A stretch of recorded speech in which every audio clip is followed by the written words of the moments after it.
Speech radio with a whiff of sulphur. The James Whale Show on Talk Radio. John Hammond is a weatherman. He's never had a song written about him, though, has he? No, is it only the John Ketley song? There must have been more songs. No, about there isn't. No. There must have been. Do you remember Wincy Willis? I do remember Wincy Willis with the grey hair. Yeah. She used to be on a radio. She used to show on a radio station called Radio Tees. I remember it being grey. It may not have been. No, she was a blonde in the 70s, mate. Very, very glamorous. She went blonde. grey.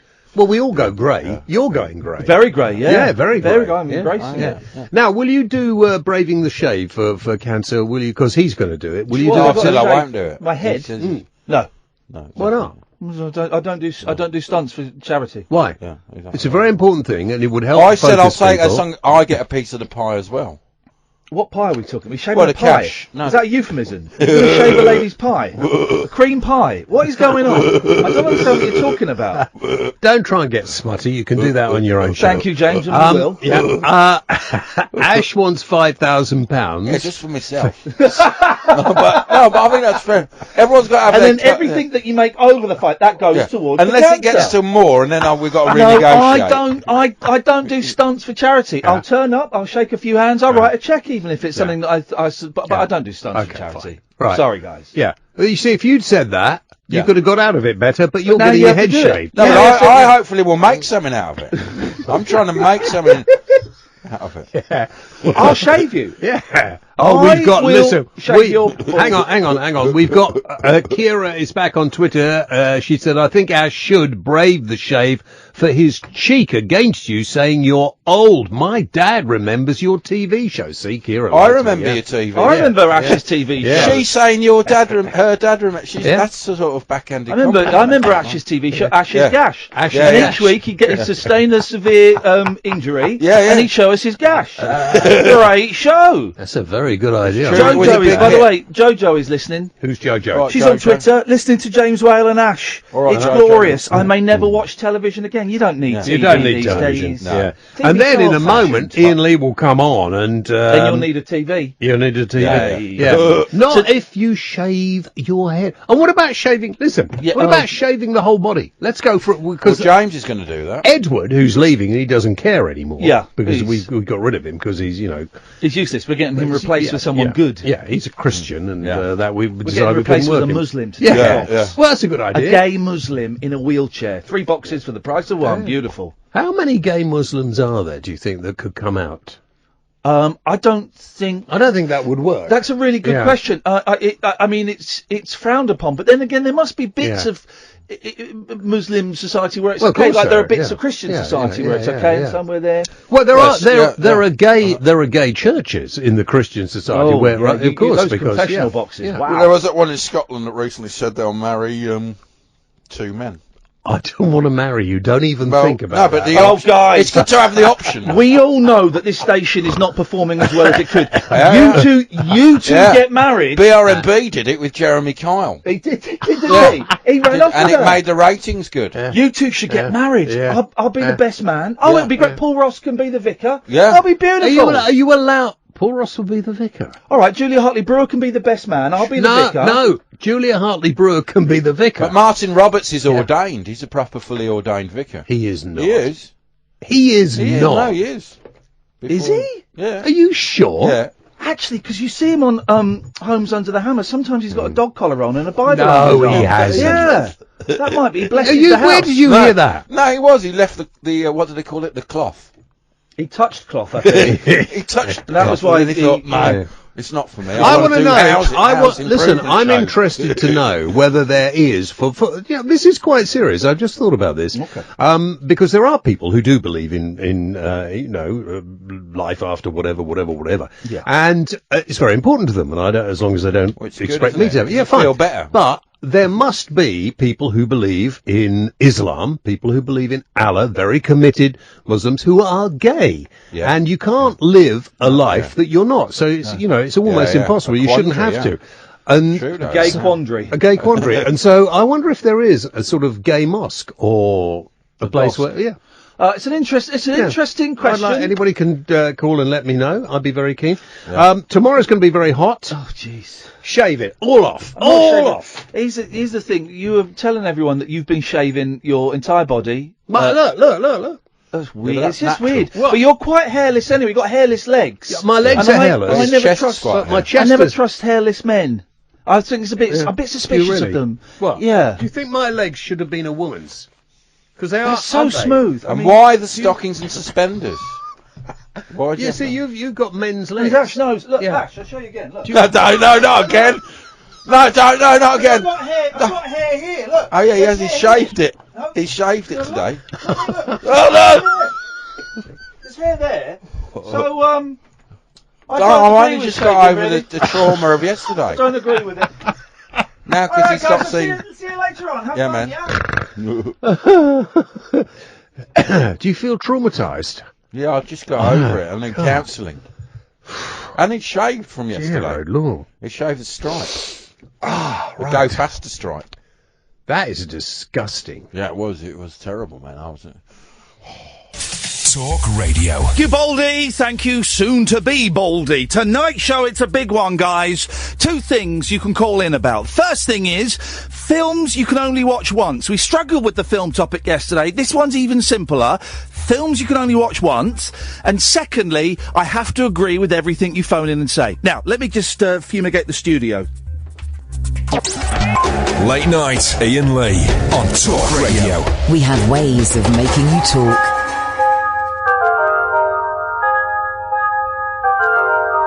Ding dong, ding a dong ding. Come on, everybody join in. Ding dong, ding a dong ding. The party is about to begin. Oh, clap your hands and stand to feet. Move along with the party beat. There's games to play and songs to sing. So let the music start to swing.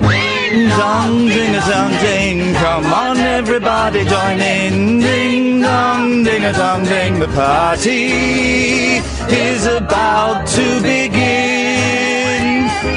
Ding dong, ding a dong ding. Come on, everybody join in. Ding dong, ding a dong ding. The party is about to begin.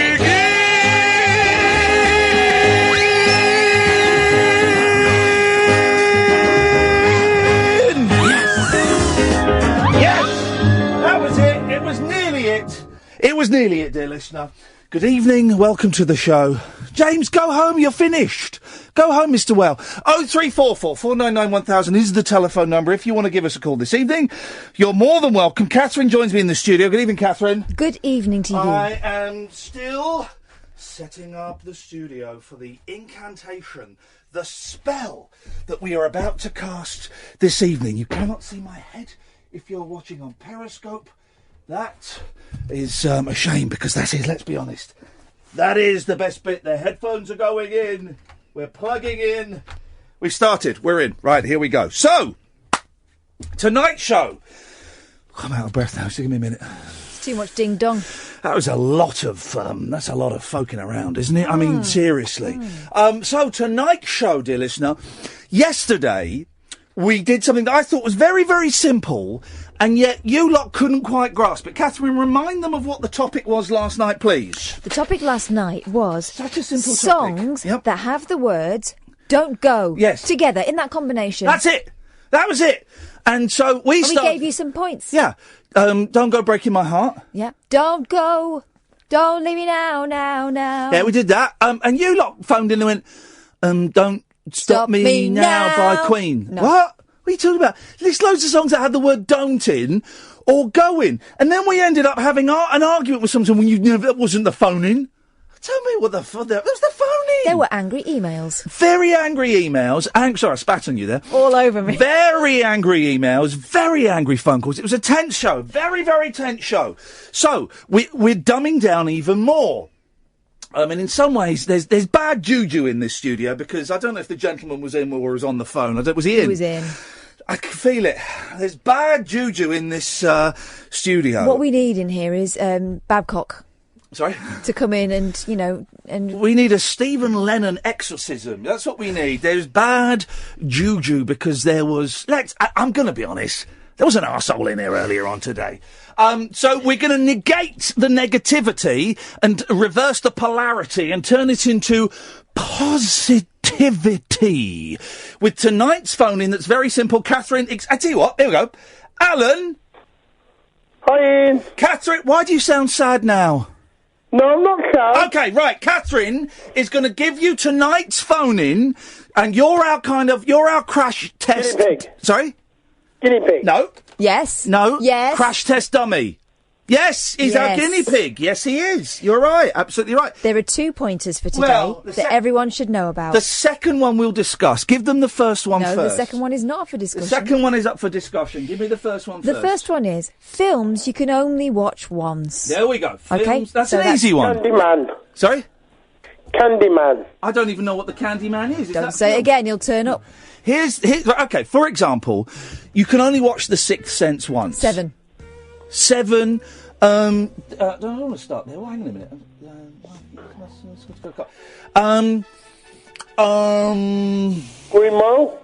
Green Mile, you can only watch it once. He's right. He's right. Yeah. 0344 499 1000, please, is the telephone number. If you want to give us a call, you're more than welcome to, with films you can only watch once.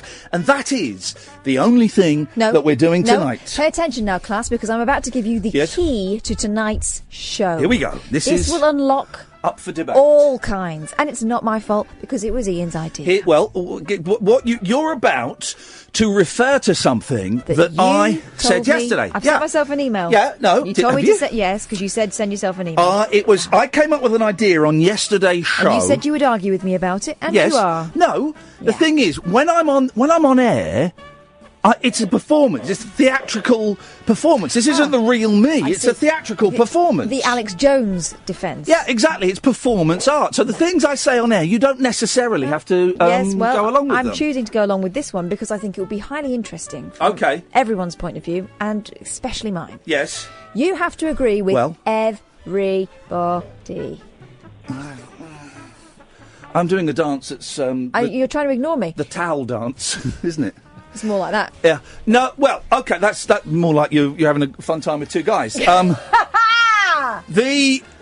here's the thing, Alan. Yesterday on the show, I said that on tonight's show, I would agree with everything every caller phoned in with. But... Good idea, isn't it? 11:30. Sorry? You said 11:30. What do you mean? You're taking notes. You're taking minutes of the show. Yeah, it's a new thing I'm doing. It's a new thing. I like it, Alan. Yeah, well, you should And you like it too, don't you, Ian? Yes, I do. So I actually have to do this. Yes. The thing is, as we said yesterday, the show is hanging by a thread. We are basically keeping the 10 p.m. till 1 a.m. slot warm for when Carol Malone takes over in March 2018. With Home Alone with Carol Malone. Home Alone with Carol Malone. That's happening, guys. So... I'm afraid you can't use that title because it's copyright to Macaulay Culkin. No, Macaulay Culkin was never in a film called Home Alone with Carol Malone. Was he? He was in Home Alone. Yes, you're right. Yes, you're right. He does own the copyright to it. But we did we've had several complaints. So I have to be on my best behaviour. So, all right, fine, I will agree. The thing is, though, a lot of these people. I mean, look at Chris. Hey, Chris. Hello, mate. Hello, Chris. Hi, Chris. How you doing? Not bad, you? Yeah, sweet. I just want to ask a question, actually. When Ian Lee fumigated the studio... Who's got their radio on, first of all? Who's got their radio on, please? It's Chris. Chris, could you please do the decent thing? Chris, do the decent thing for all of us and turn the bloody radio off. Just for now. Pop it back on. Pop it on when you're done. I'm an amateur. Okay, there we go. There we go. Chris. Isn't that better, everyone? Chris, let's start again. Here we go. Right. Yes. Yeah, when you said you had to fumigate your studio... Yes.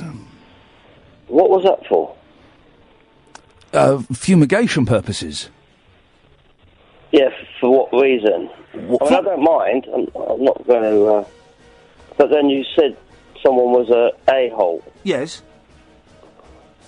Is that who the presenter was on before you? No. Well, what if it was? What do you think? I don't know how to do this. What do you think, No, Chris? I'm sorry. I was just wondering, because I was listening to you in the background, and I thought, what? Yeah. You can't say that. Yes, you can. No, you're right, you can't. Is that right? Yeah. Okay, so confusing. No, you're right, Chris, you can't. Anyway, it doesn't matter, because I agree, sort of. It doesn't matter. You agree, but you don't know who he's talking about. Yeah, well, I do, because you just told me. Well, Chris, I am just, let's get the rules of this clear, right? I am just agreeing with everything that the callers say tonight. Missed that bit as well, sorry. Your radio was quite loud. I don't anything, and you go, Go on, Chris. so I say anything, and you say, oh, yeah, you're right. Yeah, you're right, I do. Oh, right. Oh, I can't think of anything. Goodbye. Thanks very much for calling. Gosh, he had the power there in his hands. Didn't know what to do with it. And he couldn't go with it. He couldn't do it. Bottled it. Cads? He bottled it. Thank you very much indeed, sir. 0344 499 1000 is the telephone number. If you want to give us a call, I had a lovely day today.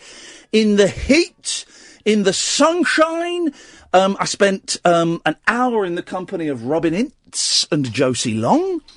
And recording their podcast, the Book Shambles podcast. And Josie Long is a huge fan, as am I, of Kurt Vonnegut. So we chatted about Kurt Vonnegut, we chatted about the show, we chatted about books, we chatted about, me wanting to kill myself sometimes. Talked all the fun stuff. And then I said to them both, oh, you must come on my show.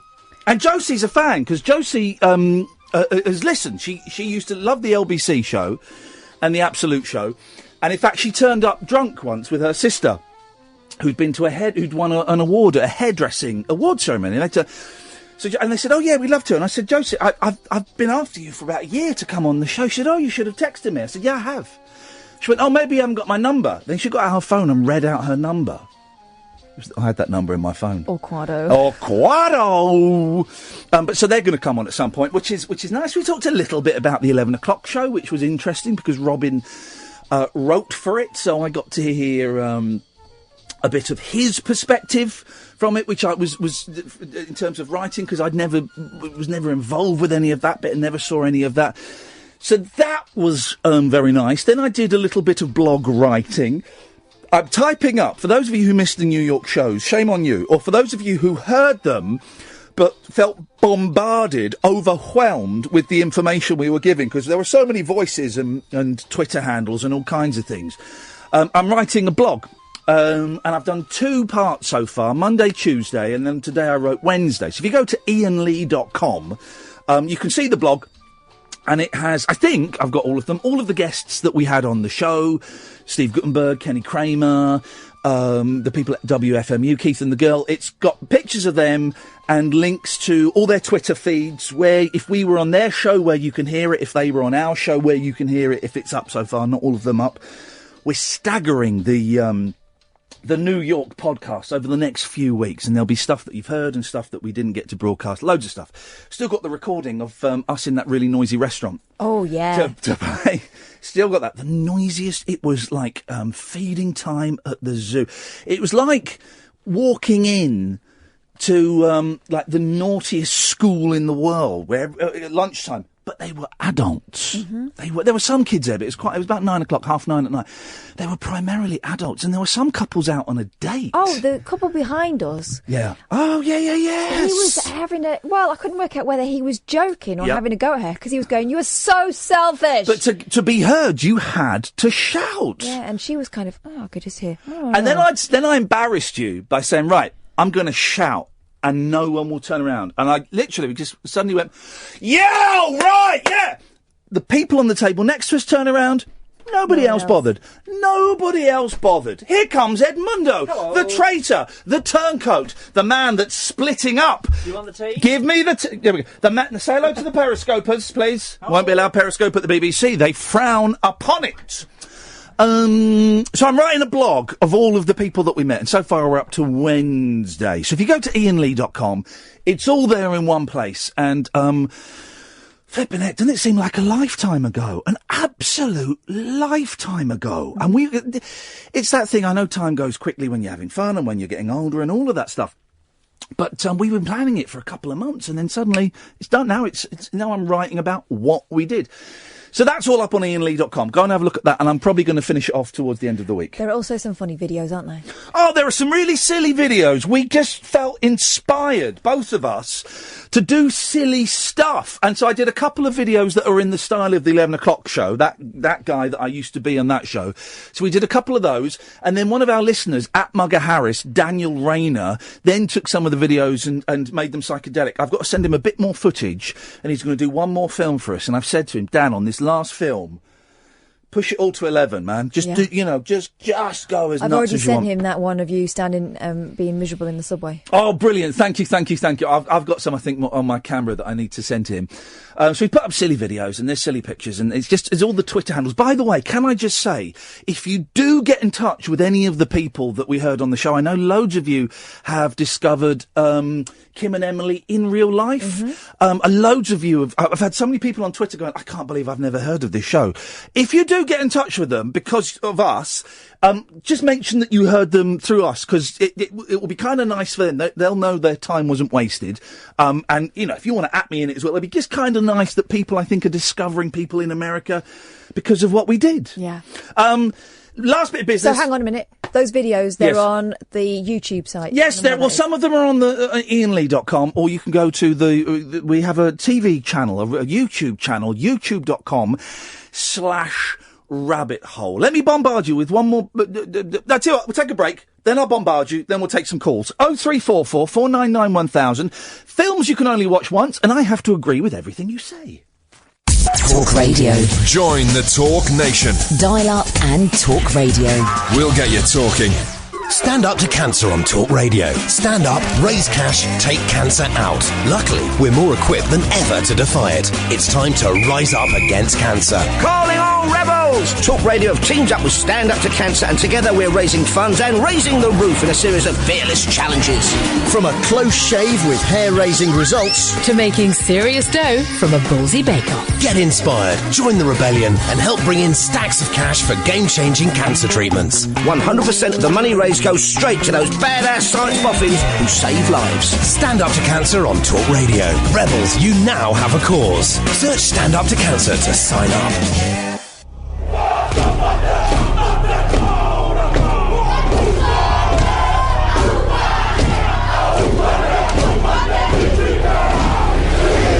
Being an All Black is in their blood. Being a lion is in ours. The Lions Tour. The first test starts Saturday, 7:30 a.m, live only on Sky Sports. To upgrade, search Sky Sports Summer. When you hear a PPI commercial like this, you think, I wonder if I ever did have PPI, and maybe I should claim with the deadline being announced. And then you think, but I'm not sure when the paperwork is, so you end up doing nothing. Well, here's the easiest thing in the world to do. Just text the word please to 60777, and the claims guys will conduct a free search to discover if you ever had PPI, and then you can decide to pursue the claim yourself or get the claims guys to do it for you. Text please to 60777 now. The claims guys. Talk Radio. Listen, phone, talk. Talk Radio. We'll get you talking. Late night Iain Lee. On air and off the leash. On Talk Radio. We have ways of making you talk. Live shows coming up. July the 9th. Catherine and I will be appearing at the Stand Comedy Club in Newcastle. It's an early evening show, 5 o'clock. We'll be done by 7:30, probably by 7. I would suggest 14 and upwards. I don't know the venue's policy. Check when you book your tickets, but I would suggest 14 and upwards. It will be acceptable for a bit sweary. If you're all right with that, well, that's fine. The Stand Comedy Club in Newcastle on Sunday, July the 9th at 5 p.m. Tickets are only a tenner. If you Google the Stand Newcastle rabbit hole, get it. By the way, we've only sold 24 tickets. it holds 300. So we're gonna do it whatever. It would be nice if we sold a few more tickets so we could cover our petrol. That would be kind of cool. But if we don't, we don't. You know, that's the beauty of it. So if you are thinking of coming, yeah, would you mind buying your ticket sooner rather than later, just so we know? It makes things easier. And I know some of you saying, well, I might not be able to get it until the day. If you can't buy the ticket until today, that's cool. It makes our life a little bit easier if you buy the tickets before. And, you know, be prepared to fail, guys. If we don't sell any more than 24 tickets, I was hoping we could get it up to 50. But if we don't, well, then that's fine. We were... still do a show. We'll still do a show. It'll be a good show, mate. But 300 was obviously too big, and that's fine, and we'll look for something else next time we go to Newcastle. John Shuttleworth, right? Yeah. And there must have been about 9 people there. He still did it, and it was an experience. And Moses is messaging me on Facebook. I just posted the link on her Facebook page. And she said, what a blast. I said, come on the show again. She's messaged me saying, say the word next week. Oh, baby, yes. Without a shadow of a doubt, and Moses, yes. So the Newcastle, July the 9th, the Stand comedy, Google Iain Lee Rabbit Hole Stand. It'll pop up. And then July... it's a Saturday. Is it the 27th, I think? July the 27th, we're appearing in Manchester. It's a 1:00 in the afternoon show. Tickets, again, I think are a tenner. If you go to ticketsource.co.uk/Iain-Lee. Ticketsource.co.uk/Iain-Lee. You can get tickets Saturday, there. 29th Thank of July. you. 29th of July.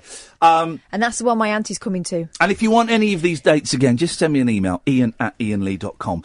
And this Sunday, I thought it was Saturday, and then I was getting emails about Sunday. I was thinking, everyone's got the date wrong. Oh, no, it's me.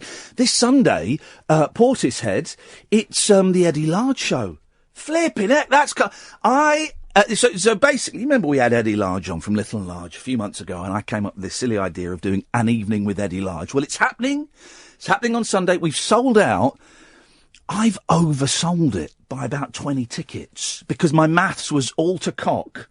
So the venue holds 250. I've sold 20 tickets. 20 So I'm hoping that 20 people, you know, don't turn up, get salmonella or something. Oh, well.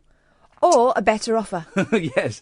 So that's happening on Sunday. And I'll be honest, we were so caught up in New York, I've not really thought about it. By the way, you can call in. I'm just chatting because no one's calling in. But you want to call in, 0344 499 1000. Films you can only watch once. And I have to agree with what you say. Make use of it. It won't ever happen again. So New York was kind of dominating stuff. And so I've not really thought about the Eddie Large thing. And tomorrow I have to edit some clips off some DVDs that he's given me. And then Sunday, not Saturday, Ian, I would have gone there on the wrong day. Sunday, I'm driving down to Portishead and going to do the show. We might record. I'm going to try and record it. And I think we'll record it, and if Eddie is happy with it, we'll put it up on iTunes. People can buy it for £1 or something. I don't know. There's a few more quid in his pocket. But we might we might steal some bits and pieces to play on the radio. We'll see how it goes, and it's going to be a lovely show. He's going to kind of give a talk for the first 45 minutes. Break. Then I'm going to come out, do some songs from my new album, do some character comedy. I've got this funny character I'm working on. I'm just hoping I've got it ready for Sunday. It's it's a French guy called Pierre. Hello, I am Pierre. Would you like to buy some onions and then make love? It sells onions and makes love. It's not going to be ready for Sunday. It's pretty nearly there. Actually, it's really close. That was a good line. And then I'm going to interview Eddie. And then we'll take questions from the audience. And Dredge is the gentleman who's going to walk around.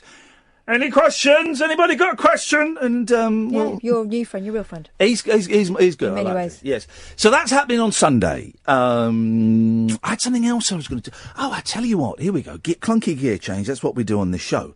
I drove into London today on the A40 because I was going to be sort of in central London. Normally I would drive in on the M4. And I drove in the other day, and I didn't notice. I thought, I wonder where, because I don't really know where Grenfell Tower is. And I knew it was kind of West London. I thought, I wonder if I'll see it when I drove in. And I drove in the other day, and I didn't see it. So I thought maybe it must be. I was trying to work out where it was, and I thought if I'm driving in, it's probably on the right somewhere, but it might be hidden. And as I was driving in, coming in, the M40 becomes the A40, and you go past the North Circular, and you kind of go past Acton and stuff like that. Then you go into the flyover, and I thought, is that it on the left? No, is that a sort of dark building on the left? Is that it? And I'm straining round. No, I looked to my right, and it was there. It was there. Oh, my God. I have felt, in all honesty, a little bit disconnected from the Grenfell saga story. I don't know what you want to call it, because we were in New York. So we weren't listening to British radio very much, and we weren't watching, we didn't have time to watch TV, you know. So I saw that something had happened, and I saw the pictures, and it was obviously an horrific tragedy. I heard bits of Tommy Boyd, who was on before us, talking about it. But in all honesty, we didn't pursue the news too much while we were over there. I think it's one of the joys of being abroad that has perhaps been ruined slightly with mobile phones and Twitter and things, is that you can kind of isolate yourself ever so slightly from the news. So, but I knew it was horrific and I knew it was horrible. And when we came back, obviously, we kind of read more about it and saw more about it. But driving in on the A40 and seeing it, dear God, it was... I'm going to say a phrase, and it's going to sound insensitive, but I don't mean it. I don't mean it to. We normally use this phrase when you're describing people that you meet. The pictures don't do it justice. The pictures don't do it justice. They don't show you how black it is. I mean, it is the darkest black I've ever seen. They don't show you how black it is. The pictures don't convey how tall it is. And the pictures, you can see, as you drive past, you can see through it. You know, you can see through windows out of the thing. The pictures do not convey the enormity and the sadness of it. And one can only imagine what the sight would have been like for miles around while it was burning. You can only imagine. And I drove past and I could see it, and I slowed down. It's a bit away from the A40, but I slowed down and I kind of was looking behind me, because it was such an hypnotic... words don't do it justice. It was hypnotic, and it was the most horrific thing, literally horrific thing I have ever seen in my life. And just think, those search parties and the firefighters are going in there every day. God, you can't imagine. And the thing is, as well, it's like, I mean, I don't know how tall the block is. Was it 27 floors? Something like that. I don't know how many apartments are on each floor. Each apartment on each floor is a tragedy, Families gone. Members of families gone. Boyfriends and girlfriends gone. Parents, grandparents, children. You read about stories and we get so desensitised to them. We'll get back to the fun stuff in a minute. Sorry, this just really struck me today. I had a little cry, actually, as I was driving past it, just at the sadness of it, the enormity of the sadness. Every room, in every apartment, I've been in America too long. Every room, in every flat, in every floor is a huge tragedy. Yeah. A huge tragedy that we can't even begin to comprehend. You know, and my family, my dad's side of the family, they don't now. They all lived in tower blocks. And when I was a kid, it was a great novelty. You go to South London and we would go in the tower blocks. My Uncle Hughie was a caretaker for one, a tower block that was like that, new at the time, but that was like that. Every room is a tragedy. And, it's just heartbreaking. I'm not even going anywhere with this because I haven't got anywhere to go, but, it's just heartbreaking. And I tweeted, this is heartbreaking. And Scott said, my friend Scott said, they should leave it up as a monument to the tragedy. And I said, no, Scott, no. That area is prime real estate. You just wait. When that gets taken down, as it will do, as it have to do, it's probably structurally unsafe now. So I imagine it will get taken down. Once the investigation has been done, it will get taken down. You just wait. Let's see how much affordable housing they replace that with, shall we, guys? Let's just see how many of those families are rehoused in exactly the same spot. Let's just see. I bet it ain't. I bet there'll be like 3 token families and the rest will be millionaires' apartments. It's awful. And then they're talking about, they had some fella phoning up a radio station. Well, they should be rehoused in Preston. What? They should be rehoused in Preston. So, What? No. How does he feel about Preston? No, Will you go and live there tomorrow? They should be rehoused in that area because they've got kids at school there, they've got jobs there, they've got family, they've got. You can't just move someone 10 miles, 20 miles, 50 miles away. The thing about tower blocks is they're a town built upwards. Yeah. And that was the whole idea. And actually, you look at the community and how they've come together, Yep. the people who've survived and the people who live nearby. That is a town, and that's not just about people living in separate boxes. Yep. That is about people who are living alongside each other. And that's the way that tower blocks were designed, to be a community built upwards, right? And in some areas, it went wrong because, the communal areas were taken over by other people and they controlled people's movements, all right? In the worst case scenario, when you've got gangs and stuff. But in that area, you've got people who have got an emotional connection to their homes, just like anyone else who lives, flat next door to their neighbours, for heaven's sake. How on earth you can be told that through no fault of your own, with no choice of your own, you're going to be moved 200 miles away? Yeah. It's insane. There are people sleeping in parks tonight because they've not been put up properly by the council. Really? Yeah. Really? That's shameful on all of us. Has anyone resigned yet? Now, I asked this and I tweeted this and someone went, well, who should resign? I don't know. But it feels like... That's a very loud swallow. Oh, sorry. It feels... back in the day, when I was a kid, someone would resign. Someone would fall on their sword. And maybe I've missed this. Maybe I missed this last week. Maybe this has happened. But the council, the government, the housing minister, the council in charge of it, the housing association, no one has stepped down, and it doesn't feel like anyone's even said anything. No one's. And again, if I missed it last week, I apologise. I've heard radio stations trying to get hold of the council for comment, and they won't. No one's, and that's outrageous. Now, bearing in mind, Kensington and Chelsea Council is the richest council. £300 million surplus, guys. In Europe. £300 million surplus, and last year they gave everyone £100 council tax rebate because they'd saved so much money. Anyway, I just felt I had to say that because I saw it and it was infinitely worse than I could have imagined. Honestly, it's the blackness. You have never seen anything so black in your life. Those top 4 floors now are a graveyard, aren't they? Man alive. Tragic. Anyway, sorry guys, little bit of a buzzkill, bit of a mood kill, but I saw that today and it moved me way more than I thought it was going to do. Way more than I thought it was going to do. You can give us a call. You know the rules of Late Nights with Iain Lee on Talk Radio, don't you? You don't? I tell you what, taking our break, we'll come back, I'll set up the stall again, then we'll go to Eben. 0344 499 1000, Late Nights with Iain Lee on Talk Radio. Late Night, Iain Lee on Talk Radio. We have ways of making you talk. 0344 499 1000. We've got new listeners from not just Britain, but also America. Loads of new followers from New York. Isn't that weird? I think that's partly down to Keith and the girl. But thank you. If you are listening, it's a late night phone-in show unlike any other show on the radio that I've come across. If you know one that's similar, let me know, because I'd love to listen to it. We will sit here. I'm standing at the moment. I don't know why I was standing yesterday. There's a New York kind of thing. I'm standing. I've got too much energy. Catherine is in the studio. She is sat. I am standing. I'm the man. She is the woman. And you can phone in. We're not going to the toilet. No, you can phone in about absolutely anything, and it can be heavy, it can be light, it can be... I was trying to explain to... I was trying to sum up the show when I was doing this interview with Robin and Josie today.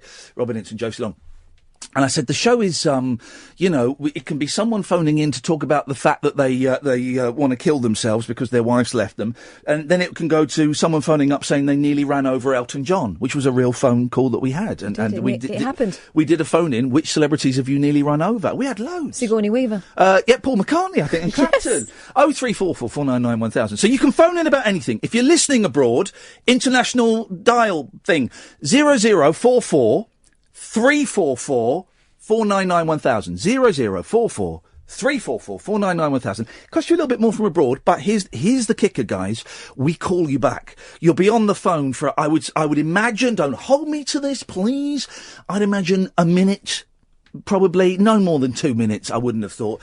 So you can call in about anything. Heavy, light, whatever. It's all groovy. The things that we are running with, in other words, the things that I'm kind of tossing out there as kind of a bait, if you want to use that word, are films that you can only watch once. And I have to agree with everything people say. In other words, yes, you're right. Thank you. Let's go to Eben! Hey, Ian. Hey, Eben! I had a little bit of a digestive... You know, the body... Isn't the body marvellous? It makes the weirdest noise. There's a weird noise, and no one can control it. And I get it quite a lot.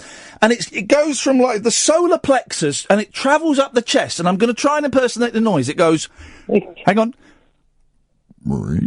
Does that, doesn't it? Goes from the solar plexus up the chest, it goes... Like that. It's like a little frog trying to escape. I mean, I think, Eben, I just detected one of those on you. Yeah? Yes, that happens to me each time I just finish running. Oh, I have it when I get when I have spicy food or coffee. I can't eat duck. If I eat duck, then happens a lot, guys. But I can't burp. If I could burp, maybe that would get rid of it. Eben, what have you called in for, mate? I'm calling in to see what's the address of the place on Sunday. Hey, this is for the. This is for the Eddie Large thing. Yeah. It's Somerset Hall. Okay. In Portishead. Thank you. And what time is it, please? Do you know what, Eben? I haven't got a clue. I would imagine 7:30, but I don't know. Until about 5 hours ago, I thought it was on Saturday. So even though I'm organising it, I'm not the best person. But I would say get there for about 7. It's a nice hall. There'll be a bar. You can have a drink. Okay, Catherine? 7:30 p.m. Okay. Somerset Hall, Portishead. There we go. Beautiful. Thank you. That'll be excellent. It'll be a busy day for me then today. Well, what are you doing? What are you doing in the daytime then? I'm running my first ever half marathon. You're running a half marathon? Yeah. What the hell are you... that's... Yes. Yes, you are. Yes, you are. Yes, you are. And that's... yes, you are. Why are you? I'm doing it to prove a point to my dad because he doesn't think I could run. Well, if you do it, is he going to pay for your car insurance? No, he said he'll give me a good pair of running shoes and some cycling gear. He doesn't want to pay for that car, and yet we saw him almost a year ago, and he was bang up for paying the insurance, wasn't he? Bang up for it. What did you do, Eben? But fair enough, he is paying my provisional insurance and letting me drive. Okay, letting you drive his. I'm assuming that last word was car.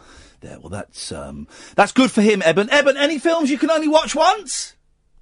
There's a film which I'm currently watching on. It's like a film comedy on the BBC. It's called White Gold. White Gold?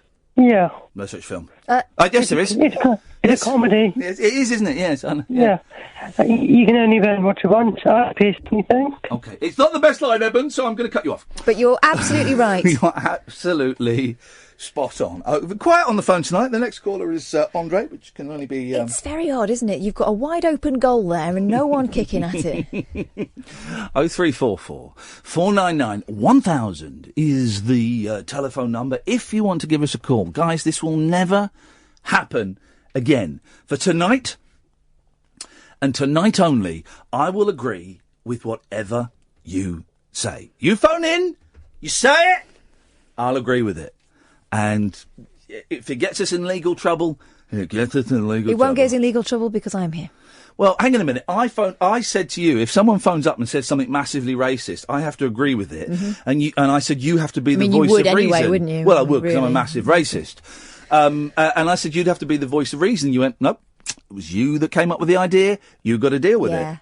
Tough love, that. 0344 499 1000. Late nights with Iain Lee on Talk Radio. Late night Iain Lee. On air and off the leash. On Talk Radio. We have ways of making you talk. 0344 499 1000. We call you back. If you're in the UK, it probably costs you nothing. May just cost you pennies. If you're abroad, a little bit more, but we do call you back. Wherever you are in the world. Mark! Hi. Hey, Mark, how you doing, man? Fine. I'm really enjoying the show, by the way. Thank you very much, Mark. What can we do for you this evening? Well, I've got a list of 3 films here that are only worth watching once. Well, let me clarify slightly, because someone tweeted a film and then said it's rubbish. What I kind of meant, and we're going to get these 3 in a second, I promise you. I kind of meant films where there's like a big reveal at the end, like The Sixth Sense. Or 7, or something like that. I mean, you can't watch it again because you know what the ending is. But go on, Mark, what are the 3 you've got? Right, I've got Reservoir Dogs. I agree with you. Citizen Kane. He's got it. I totally agree with that. It's a sledge, guys. It's a sledge. Yeah, exactly. Rosebud. What a load of rubbish. And for my third one, I've got Angel Heart. I don't know Angel Heart. What's that? De Niro and Mickey Rourke. It's made in 1987. Is there a twist at the end? Well, I kind of sussed it out after about half an hour in. Go on, give us. It's 30 years old. I think the statute of limitations. Well, A, it's an American thing, but B, it's probably passed by now. What's the twist of Angel Heart? Well, what it is, Mickey Rourke is. Well, it turns out De Niro's like Lucifer, and Mickey Rourke has sold his soul to him, and it's not very good, and it is only worth watching once. Here's a question, Mark. Go on. When exactly can we pinpoint? And I bet if with enough work we could pinpoint the exact movie that Robert De Niro gave up. Because he was, the 70s and the early 80s, he was a tour de force, one of the greatest actors in the world. He's still now, every now and then, he'll churn out a good film, but it's like 1 in every 6 is a decent film. What was the movie where Robert De Niro gave up being the world's greatest actor and just decided to take the dollar? Ooh, that's a difficult one. It is. People that'll have a lot more knowledge than us will know it, I'm sure. Yeah, there's been quite a few. I mean, I don't know, probably everything he did after Raging Bull, really. Well, when was Raging Bull? 82? I think it was 80. Well, he did. Hang on, he did The King of Comedy after that. I think he was still having decent films up until about 84. Midnight Run was a good film. Yeah, I agree with you on that. That's a fun film. Charles Grodin. Hey, we saw Charles Grodin in a recent Robert De Niro film on the plane, a film called The Comedian. That's all right. It's not brilliant, but it's all right. It's got some good bits in it. And Charles Grodin, I didn't recognise him. He looks like a proper old man now. You know, like like his skin on his head has like been sunk into his face. He looks like a skull with a wig. Hollywood seems to do that to people, doesn't it? I'll tell you something, Charles Grodin is The Heartbreak Kid. Yeah. That's a great film. The remake that Ben Stiller did, was it Ben Stiller, was garbage. Hang on a minute. I thought The Heartbreak Kid was Bob Hope. That was the Lemon Drop Kid. Okay. Right, the Heartbreak Kid, the Charles Grodin one, I think it was it 74, 75? I've not seen that. I tell you, Mark, stay there. We're going to run this as a category B phone in. Actors supporting, here we go, the world's best supporting actors, right? Charles Grodin is in there. William H. Macy. William H. Macy. Who's the fella I like? And he about every 5 years he'll be high on drugs, running down the street in his pajamas. What's his name? Not well. This isn't it? But here's another great supporting actor, Jeff Daniels. What's the guy's name? He's in Mother Night. He's in a Kurt Vonnegut film, Mother Night. He always plays nut jobs, and he is a nut job. Oh, Mark, you know the man I mean. He plays nut jobs. You know him, don't you, Mark? I mean, that could be. Narrow it down. Of about 34 people. Mark, listen, it's a great call. Thank you very much, man. I appreciate that. 0344 499 1000. This is a great phone in. Films you can only watch once. And the B supporting topic is supporting actors that are flipping brilliant. Let's write this down. So we've got Grodin. You know what I mean by what did I say? Jeff Daniels. You know Jeff Daniels, don't you? Yeah. Who's the fella I'm thinking of? Nick Nolte. Yes. Nick Nolte. I love Nolte. Any film with Nolte. I say Nolte. Nick Nolte is his name. Nolte, innit? You're thinking of Nick Knowles. Oh, yeah. Nick Nolte. Nick Nolte. He is. I love him. And he does. Nolte. Nolte. Every 5 years, you'll see. There's a brilliant. Google Nick Nolte. Pajamas. They've not got that. They've got Nick Nolte. There'll be a picture of him being arrested by the police in his pajamas, his hair askew. With, yeah. Yeah. High on drugs. Good for him. Good for you, I don't think it is good Hollywood for him. movie stars. Nick Nolte. You mean this guy? That's the one. That's the fella. Nick Nolte. Oh, look how handsome he I is. love him. He's such a good supporting actor. Before? After. Yeah, that's the same 24 hours. Good evening, Andre. Hi, Ian. Hi, sexy, curvaceous calf. Sexy Sammy was going to call you. No, sorry, I can't remember names. It's hard to think when you've got an erection, isn't it? All the blood goes to your penis. I don't remember faces, just bodies.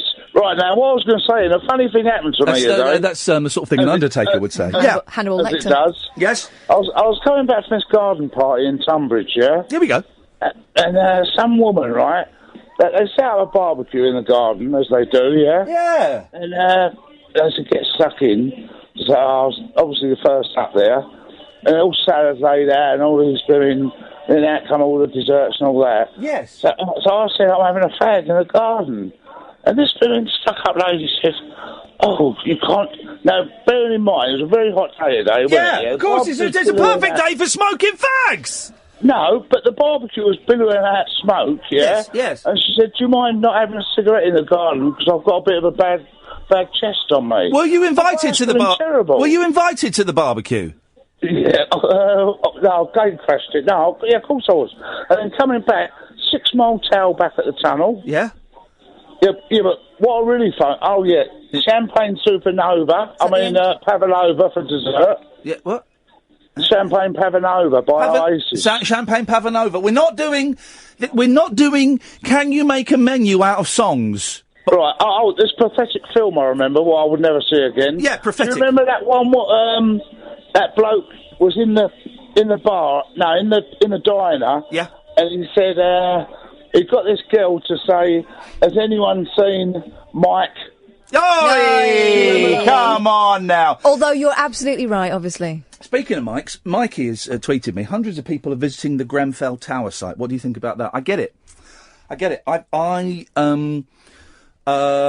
Someone else tweeted me saying they saw someone taking a selfie there. And I get that as well, because I think... Right, let's deal with the first thing, going to visit the site. I get it, because I felt almost compelled to go as a mark of respect, as a kind of human connection with the tragedy, because I don't know, but I felt a compulsion to go. I didn't go. I might yet go. I don't think I'd want to see it close up now that I've seen it, because it was so upsetting. But if that compulsion came, and I might well go. Not in a kind of mawkish. Is that a word, mawkish? In a sort of horrible, let's go and see where all the people, not in that kind of thing. But I think as humans, we are often drawn to tragedy and to suffering, aren't we? Because it makes us feel human. It makes us connect with those around us. It makes us appreciate those that we have more. So people going, yes, I get it. People taking selfies. I think selfies mean something different to people. I'm going to pick an arbitrary age. I think selfies mean something different to people under the age of 28 than they do to me. Yeah. I think it means something different.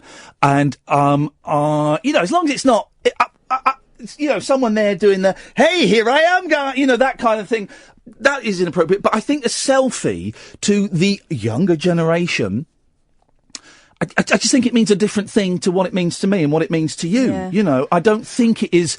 I don't think it's disrespectful. I would feel it's not something that would occur to me to do anyway. No. And I would feel weird about doing that in front of people because I would feel their judgment on me. But we're of an age. Yeah. We're of an age where it doesn't mean. I mean, we felt weird.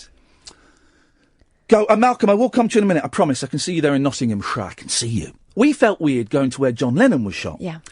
And very moving, much more moving than I expected. Really strange vibe. I mean, the Dakota is a very dark building anyway, in terms of the energy. Purposefully, they've built it to look gothic, haven't they? And we took a picture, and but we justified it. We cheated and said we're taking pictures because this is where they film Rosemary's Baby. Yeah. But I just think, Mikey, who tweeted... no, it wasn't you, someone else who tweeted the self thing. I just think selfies mean something different to younger people, and it isn't that to me, a selfie is, hey, look, I'm here with these guys and we're having a great, you won't believe where we are. That's what it means to me. Yeah. To someone who's 15, 22, and I don't know what the cut-off point is, maybe some 30-somethings. It's a completely different thing. Yeah, it kind of marks a sort of milestone, an occasion for them, just to show that they went. Yeah, I think so. So my initial reaction when I saw the tweet about the selfies was knee-jerk. But it's been percolating in the back of my head, and I would frown upon it. I wouldn't do it myself, but I can't really judge. I can't really judge someone doing it. Malcolm. Good evening, sir. Good evening, Malcolm. Always nice to talk to a Malcolm. That was my father's name, and it always brings him to the forefront of my mind. So thank you for that. Yeah, you told me that the last time. There we go. You see. We spoke. There we go. You see. What you got for us, Malks? A couple of things. Yes, sir. I woke this morning with a song in my mind. Oh, was it Scrambled Eggs? That's how Paul McCartney wrote yesterday. Yes, that's right. Yeah. Those were the false lyrics, weren't they? Yeah, yeah. So we could remember the. Yeah. It was, don't go down in the mine, Dad. How? I'll be honest, I've not heard it. How does "Don't Go Down in the Mine, Dad"? 1920s song. Oh, it sounds a corker. How does it go? Don't go down in the mine, Dad. Dreams very often come true. Daddy, you know it would break my heart if anything happened to you. Go tell my dreams to your mates, Dad, and as sure as the stars will shine, something is going to happen today, so Daddy, don't go down the mine. That's incredible. It's about a child's dream. Yeah. That is chilling. It's only 28 bars, but there's 3 verses that sort of pad the story out. Does he go down into the mine in the end? Well, we leave. That's down to the listener, I suppose, to make their own mind up. That is chilling, man. Thank you for that. But it was funny because it was like that delayed reaction. Yeah. When I was listening to you last night, I was thinking, there's got to be some Don't Go Down or Don't Go songs. Well done you for thinking about it, when most of the people that called in last night hadn't thought about it. So that's good news. Hey, you got anything else for us, Malcolm? Right, a film. Yes. The Man Who Shot Liberty Valance. Yeah. If you know that one. Now, that's an old one, 50s, 60s, something like that. Who's in that? That's right. It's Lee Marvin. Lee Marvin, of course it is. Plays the Liberty Valance character. Yeah. And if I remember it, it's a long time since I've seen it. I can't remember whether it's Cary Grant or John Wayne who's actually in it as well. But the idea is that somebody shoots the villain, Lee Marvin. Yeah. And the rest of the show, or the rest of the film, is sort of an investigation as to actually who fired the bullet. A little bit like The Simpsons, Who Shot Mr. Burns. Why did you not pick J.R., Dallas, Who Shot J.R.? I shot J.R. I'm hanging the sign on the back of my car singing. You remember that song? No. That might have been the Wurzels, I think. Wurzels, I shot J.R.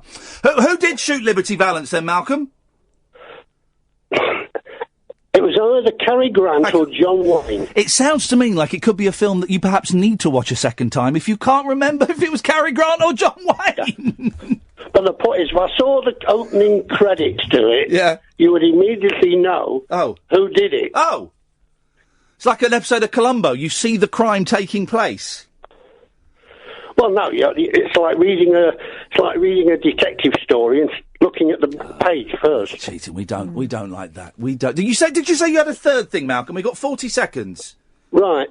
Do you know there is I know you like Herb Alpert. Yes. There is a vocal version of Spanish Flea by Kathy Kirby. Malcolm, I'm going to cut you off. When we come back, I'm going to find that and play it, okay? Okay, thank you. Cheers, my dears. There is a vocal version of Spanish Flea by Kathy Kirby. When we came back, I was going to play I Shot J.R. I think it was by the Wurzels. Remember that? That was massive. Who shot J.R.? It was the Poison Dwarf, wasn't it, who shot him, I think? I'm speaking a foreign language. Was it not Pam? No, I don't think it was Pam. I think it was the Poison Dwarf. I don't even know who the Poison Dwarf is. But it was massive. Who shot JR? I shot JR. I'm hanging a sign on my back of my car singing. 0344 499 1000. Who shot Liberty Valance? Who shot JR? And supporting actors. And loads of other stuff, actually. It's turned into one of those shows. Late Nights with Iain Lee on Talk Radio. Talk Radio. I'll tell you why Catherine Boyle is the best producer, bar none. I'm standing up for the show at the moment. I just said, standing up for the whole show is really tiring. And Kath went, yeah. Do you want a stool? Oh, man. Late Nights with Iain Lee on Talk Radio. Late Night, Iain Lee on Talk Radio. We have ways of making you talk.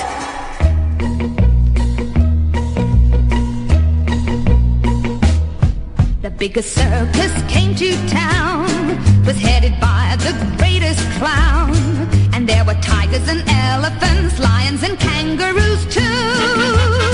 And a little Spanish flea no one could stop, for he had vowed to reach the top. He had ability, energy, and a star quality too. For a little Spanish flea. Why, he could do the most amazing tricks no flea had ever done before. Knew that if they got their kicks, then everyone would stand and shout for more. It seems that if you come from Spain, show business runs right through your veins. And so our Spanish flea climbed the heights, had his name up in lights too. He's the greatest Spanish flea.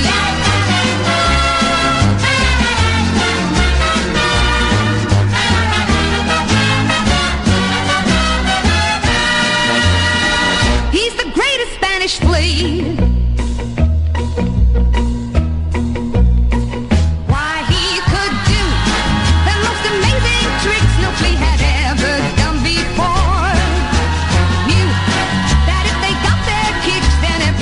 Would stand and shout for more. It seems that if you come from Spain, show business runs right through your veins. And so our Spanish flea climbed the heights, had his name up in lights too. He's the greatest Spanish flea.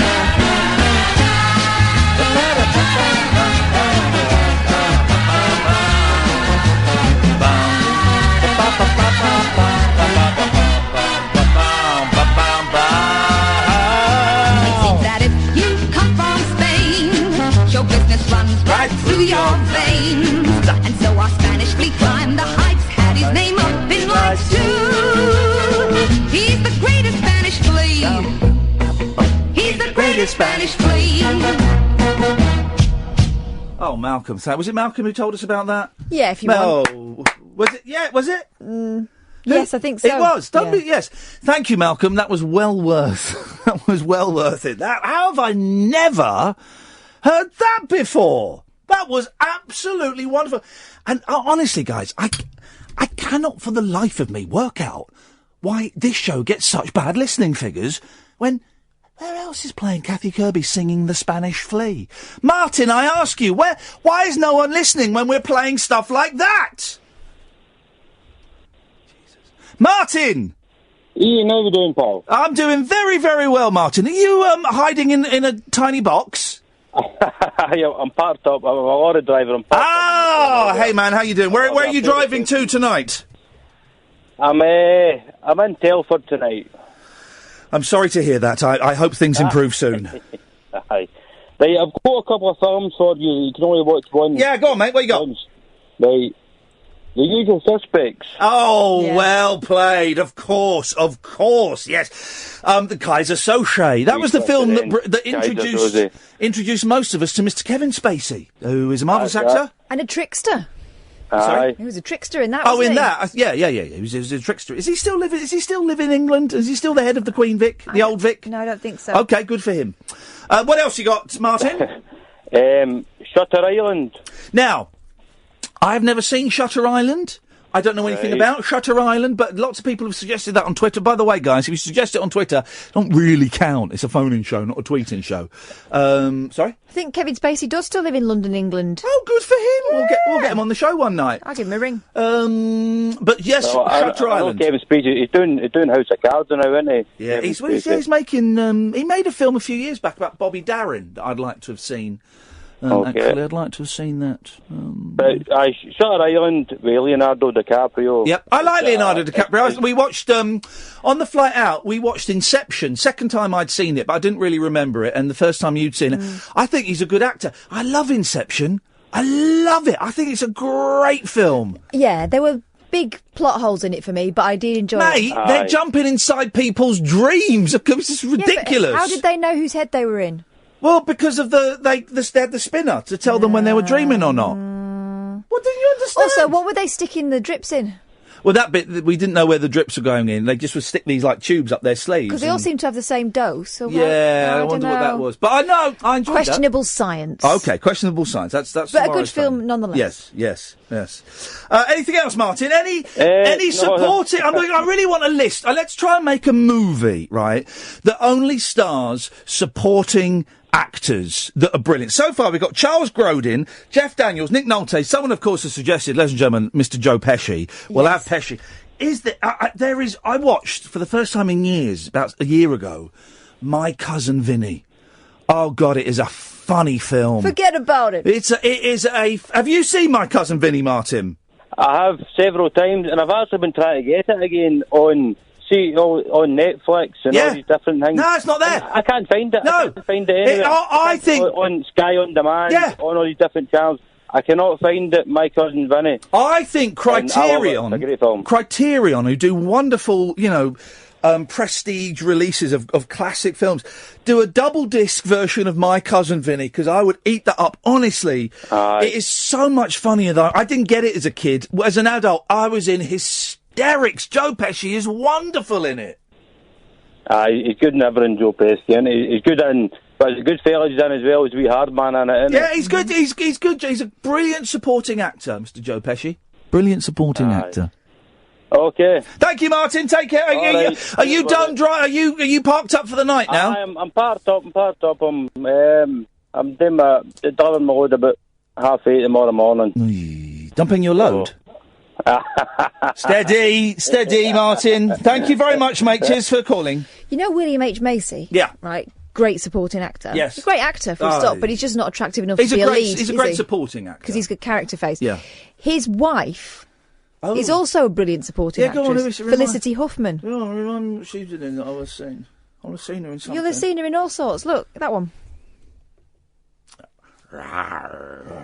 But if you put a wig on William H. Macy, he'd look like her after smoking 100 cigarettes. No. He looks like Ned Flanders from The Simpsons. Lot of controversy as to who was actually in and who actually killed Liberty Valance.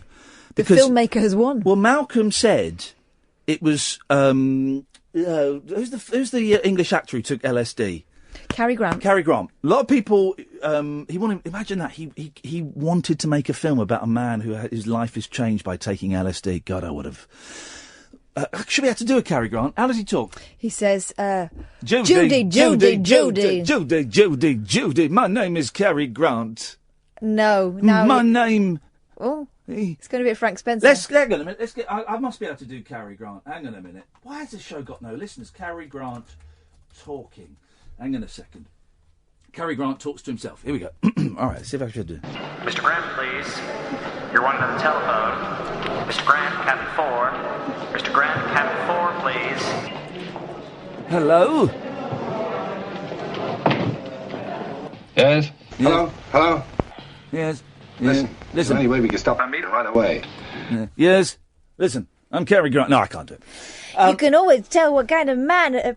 what kind of person a man thinks you are by the earrings he gives you. You can always tell. No, that was Audrey Hepburn. Oh. But they're similar, aren't they? Very, Funny. very, very similar. Very similar. So far we have got films you can only watch once. I want to make a movie that stars supporting actors only. That's what I want to make. And so far we've got Charles Grodin, I'm glad we're getting rid of Ed. Ed, there's a phone call. Get the phone, you muppet. Flipping it. I'm going to give him hell to pay. I'm going to count the tea bags as well. Charles Grodin, Mr. Jeff Daniels, Mr. Nicholas Nolte, and Mr. Joseph Pesci. And Mr. H. Macy. Mr. H. Macy, of course. He's put him in. He's there. So we're compiling a list of movies, supporting movie actors. 0344 499 1000 is the telephone number. By the way, of course, you are welcome to... Do none of those people want to come on that you spoke to, Ed? Ed, ignore them. You're producing this now. Do none of those people want to come on that you spoke to? No, get a phone call up. Get a phone call up. Because get a phone call. Get a phone call. Get a phone call. Get a phone call. He just said to me, I thought we were doing the fraudsters. Who gave him permission to think? Well, you did tell him we were going to do one call and then fraudsters. We are going to play. You remember ages ago, I got a text from Barclays saying that £1,970 had been... someone had tried to take it out of my account. So I phoned up the number and I went through the whole process with a very, very nice young lady to the point where I entered my card into the PIN Sentry machine. I typed in the PIN. I had the 8-digit number, and she said, "Give me the number." And I went, "It's 8-4." Am I meant to give this to you? Yes. It's 8-4. I suddenly feel very uncomfortable, and then she got a bit arsey, and I went, "You're a scammer, aren't you?" And she was. And we phoned her up and we recorded it and we played it out on the air. I got another text today from Barclays saying someone has tried to withdraw £1,970 from your thing. Phone this number. Oh dear. And I got it just as I came into work about 6:30, and I said to Kath, we've got the scammers again. We've got the scammers again. And we phoned them several times and we recorded it. And I think you're going to like it, guys. Got a feeling. It's a little bit blue. It's very dramatic. You've bleeped it, haven't you? Yes, okay. But always when we approach things like this, I start to get very, very tense and think, did I get it all? It's a very, very funny call. Me and Kath were in hysterics in the booth as we did it, and I think we taught them a lesson. Yes, Paul! Now he's putting up 4 callers! What is going on with him? What is going on? Paul, he's put up 4 callers! Why? Is that from Yogi? Or that's from the Flintstones that you've just done? Velma! Yeah. Okay, yeah, okay. Was it Will? It was Wilma, not Velma, wasn't it? Wilma! Yeah. Who was Barney's wife? Because she was fit. Betty Rubble. Hey, Betty Rubble. Wowzers. Okay, this isn't the reason I've called in, but I'll say quickly what I've just thought. Yeah. Fred Flintstone and Wilma. Their marriage was rock solid, wasn't it? Well, you say that. They had separate beds. Yeah, they did. Didn't Dino sleep with Fred Flintstone then? Well, only when he had a boner. Now! Oh. Hey, come on, guys! Okay. Yes, Paul! Okay. You were talking about Robert... Oh, God, my head's right now. Yes. I swear I wasn't going to phone in tonight, but you do it every night to me. Hooked. Okay. I call it moron fishing, but carry on. No, okay, right. Bad Robert De Niro movies. No. That was one thing you were talking about a few minutes ago, wasn't it? You have to agree. Yes.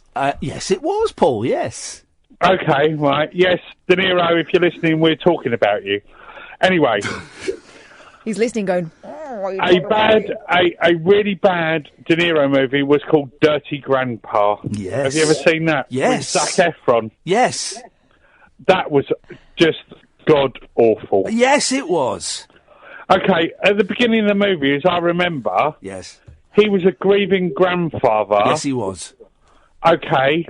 And Efron's character walked in on him, masturbating over porn. Yes. 3 days after he became a widow. Well, some people cope with grief in different ways, don't they?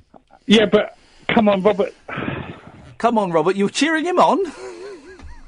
Okay, how about right? De Niro doing a great boxing movie, Raging Bull. Yes.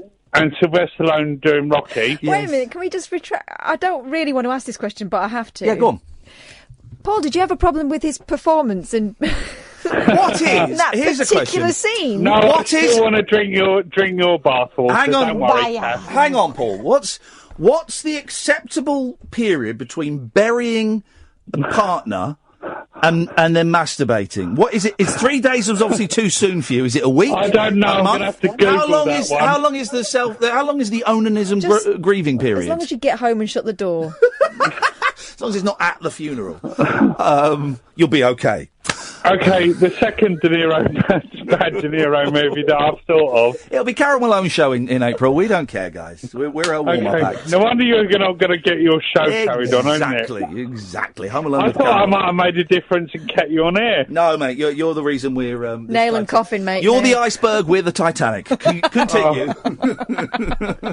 When I get buried, I don't want someone to do me up and make me look good. Just send me to the car wash. Oh. That's, really Sorry, yeah, okay, no, I just soured thought, the mood. Okay, yeah, right. Another bad... Okay, De Niro did a great boxing movie, Raging Bull, and Sylvester Stallone did Rocky. Yep.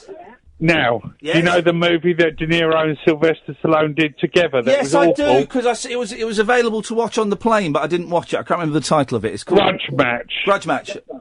No. Now, just wrong. Yes, it was. Finally, I'll say a good backup actor. Yes, Danny DeVito. Thank you very. He's right. He is. He's actually right. DeVito. I like DeVito. Correct. 0344 499 1000. Craig, Matt, Christopher, stay there. Edmundo, you're going to press the button in the moment in the only way that you can do. No, we haven't got you for the rest. Come on the microphone. We haven't got you for the rest of this week, have we? Because you're doing John Holmes. I'm working with John. I'm so sorry. Thank you. Have we got you next week? Yes. So we've got you all week next week? Except Friday. And so next Thursday's your last day? I don't know yet. Wow! I mean... Guys, we want to get you a surprise present to say thanks. Well, when do we give it to you? I don't want to give it to you, then you turn up for work. Because that's awkward, isn't it? I need to have a chat with the boss tomorrow about that stuff. So I'll send a coded message through Kath to you. Let us know, because I'm not going to start blowing up balloons until I have a date. Okay. What, for the day after I leave, right? Yay! Yeah, you weird no-toenail freak. You are. We are. I'm going to miss you, Ed. 0344 499 1000. Late Nights with Iain Lee on Talk Radio. Late Night, Iain Lee on Talk Radio. We have ways of making you talk. Thank you. We'll take these calls. Right, let's clarify the plan of action. Right, guys? We're going to we're coming up with a battle plan, all right? Catherine? Yeah. Ed? Ready. Here we go. The battle plan is now. Right? But it's subject to change. If I forget again. We've got Craig, Matt and Christopher, who I'm sure are going to be excellent calls. And all correct. Okay. Then we'll have a break. Then we'll play the scammers. Who are wrong. No. Are we agreed on that, Ed? Yep. And then we'll do the other callers after. No, I don't know. It's a scam sandwich. That's what it is. Callers are the bread, the scammers the meat. I'm going to say, if you listen to... I still feel really bad about this. If you listen to me and Kath on Keith and the Girl in the States, right... what a thrill it was being on their show. I mean, genuinely, it felt so exciting walking in, and Kath was all the way there. I'm glad it's you doing it, not me. Yeah, and I was looking forward to watching. We rocked up, and there was a second microphone, and one of the producers, Andrea, I think it was, said, "Right, Iain, you sit there, Kath, if you sit there." And as she was sitting down, she went, "Oh no, you don't want me here. It's just him, isn't it?" I had an idea they were going to ask you on, but I didn't know for sure, so I kind of had an inkling. And during it, Kath came up with the best line of the hour, the best line of the week, and I genuinely feel bad because I spoke. Stop it! What are you on about? I do. I feel bad. It was bad comic timing on my part. I spoke over it, but it was easily the best line. We were talking about we'd been to see The Mummy, the awful film starring Tom Cruise. It's terrible, and you said Tom Cruise is Jerry Maguire in everything. Yep, I'm keeping quiet. Yep. And I said, yeah, it was like, show me the mummy. It's a brilliant line. I mean, it doesn't bear No, it does. It does. It's an absolutely brilliant line.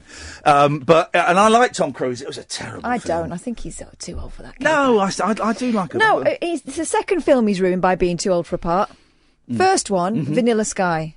Oh, no, the only reason you don't like Vanilla Sky... Because I've seen the original Spanish version, and the whole point of it... Because you're pretentious. I watched Vanilla Sky, then I watched the original Spanish version... Abre los ojos.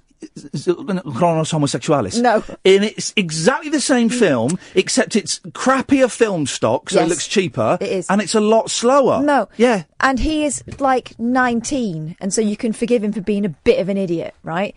when he's knocking on 40 and behaving like an idiotic 19-year-old, you just think, oh, he's just a plum. Get off. And he's doing it again in The Mummy. So stick that on your posters. He's doing it again in The Mummy. He's in The Mummy. Except this time he's nearly 60. He's doing it again, And but at your age. He's suspiciously dark. I mean, hair-wise, like Grecian. Matt! Which is excellent, by the way. Matt! How you doing, Matt? You're talking to me? Oh. I don't see anybody else here. You're talking to me? I don't see anybody else here. I don't see anyone else here. You're talking to me? That is the worst De Niro. You're telling me my films are rubbish? Oh. You're talking to me? Anyway. Hello. Hang on a minute. I think we can... You're talking to me? No, don't. I'm doing it. Shut up, I'm doing it. You're talking to me? No. You're talking to me? I don't see No. anybody else. You're, Right, let me do it. You're talking to me. Go on, Kath. I've never even seen the film. Ready? Go on, Kath. You talking to me? No. That's like an... Shut up, I'm performing. So shut up! You talking to me? I don't see anyone else, so you must be talking to me. No, why are you doing it? It's like an old man with no teeth. Because he is an old man. Are you talking to me? Friends. Here we go. All right. Let's do Pacino. You do Pacino first, Matt. Go on. Pacino. Oh God. I don't know any Pacino lines. I do. I do. Go on, Kath. I know the Pacino noise. Go on. Hoo-ha! Say hello to my little friends. I won that, and you know it. What do you mean? Yeah. He does that. He goes, I'll have a coffee. What do you mean? That was very good, Ian. My friend Mackenzie was in a film with Al Pacino. I think it may have been... yeah, he was. I think it may have been Merchant of Venice, but don't quote me on that. And he did a scene with Al Pacino. He had several scenes. I think he was like in sort of Al Pacino's posse in the film. Uh-huh. And halfway through a take... What was he Shylock? I don't know. It may Pacino. not have been Merchant of Venice. Google Mackenzie and... If you cut me, do I not bleed? Hoo-ha! Google what film they were in together. They were in a film. And halfway through a take, so it's action, they're through a take... And halfway through it, right, Pacino's doing a speech. Mackenzie's just behind him to his right. And Pacino's doing his line. And then suddenly he goes, "What are you doing? You're twirling the hat all the time. Twirling the hat. Keep the hat still." And it was Mackenzie's, character's little tick. He had a little tick where he would stand there nervously holding a hat. And he goes, "What are you doing? All the time. Twirling the hat." My God, it was The Merchant of Venice. I need to see that. That's going to be... I've never seen it, but what are you doing? And Pacino told him off in front of everybody. But he's quite ticky when he acts, isn't he, Pacino? Yeah, I think Pacino was uncomfortable because Mackenzie's a tiny fella, but he towered over him. Anyway, Matt, what did you call in for? I called in about films that you can only watch once. Yes, sir. There's one which you can only watch once because it's so deeply upsetting. Yes. But it is an amazing film, and I don't think many people have seen it, but it's called Kajaki. Kajaki? Have you seen it? Kajaki. Kajaki, no. What is it? It's about a group of British soldiers in Afghanistan who go into a minefield by accident. Sweet. Yeah, it is. I had to watch it with subtitles because a lot of the actors in it are deeply, deeply Scottish. But it is one of the most powerful and upsetting films I've ever seen, and I can't bring myself to watch it again. So, okay, we'll put Kajaki on the list. Yes, thank you. Yes. That was it. And also, thank you very much for New York. You are lovely and brilliant, and it was great, and I love you, and I hope your show does not get taken over by somebody called Carol. Am I hearing? Home Alone with Carol Malone starts on March the 22nd, 2018, guys. No, that's not true, though, is well, it? I don't... Listen, I've not heard that, but I've just got a vibe. Because the listening Carol Malone? I've never heard of Carol Malone. Exactly, Matthew. What? Why? Who? Exactly. When? Where? Thank you. Christopher! Hello, Chris, are you there? I'm there. Okay. We had, did you hear Glenn Tilbrook on the show the other week? No, I didn't hear that, actually. Yeah, that's your loss. Hey, you'll know this. Do you know a singer called John Stace? Let me try another name. Try another name. Do you know a singer, not the Bob Dylan song, a singer called John Wesley Harding? Do you know, it's like, it's there in my brain somewhere. Because we saw him live last week. Stephen Page was supporting him, and me and Kath are thinking, they've got the billing the wrong way round. He's a British guy. He lives over in the States. He was all right. It's harmless. But the Americans were wild for him. And the couple that we were sharing the table with said, well, once when we saw him, he did an encore, and Bruce Springsteen was the special guest. So he's like... He's big and he's British, but I've never heard of him. Yeah. No, it's on the tip of my brain, but... Okay, well, don't trouble your brain too much, Big Chris. What you got for us, man? I've got a conspiracy theory, right? At last, this is what we want. Have you... Well, Hugh Cornwall of the Stranglers... Sorry? Hugh Cornwall of the Stranglers, yes. Right. And Kevin Spacey... Have you ever seen them in the same room together? No, because one's from a 70s punk band, one's a big movie star that had a real big success, kind of late 90s, early 2000s, and now is head of the Old Vic. So I don't think their paths would cross. Ian? Yes? Ian? Huh? But he has a point, doesn't he? Actually, I don't know what your point is, Christopher. I forgot I'm supposed to be agreeing with everybody. Yeah. But yes, you do. Please continue, s'il vous plaît. Well, the point being that I think they are, in fact, the same person. I think you're right. If you look at the two of them closely, very similar facial features, you know, quite dark hair. I think both men. The same person. Yeah, both men. Both have got penises! Big, beautiful penises! When they take their clothes off and run, they slap on their thighs. Okay, big, beautiful penises! Kevin Spacey's big, beautiful penis. And Hugh Cornwell's big, beautiful penis. Together for the first time! Wow, that escalated, didn't it? Didn't it just? Didn't think we I were mean, gonna I've go never seen their penises. So in the same room. I think that holds the key to this whole theory. Hey man, how's life going for you, Chris? We used to speak a lot on another radio station, and we speak infrequently here. How's life going? Is it all right? It's too hot. Well, I'm glad if that's all you got going wrong with you, then you're okay. Now we came up with a plan earlier. Ed's going to remind us what the plan was, the running order plan. The plan is... Yes. Take those three calls. The plan was... The plan was, yes. Take 3 calls... Yep. And then we'll do the half-past little trailer break thing.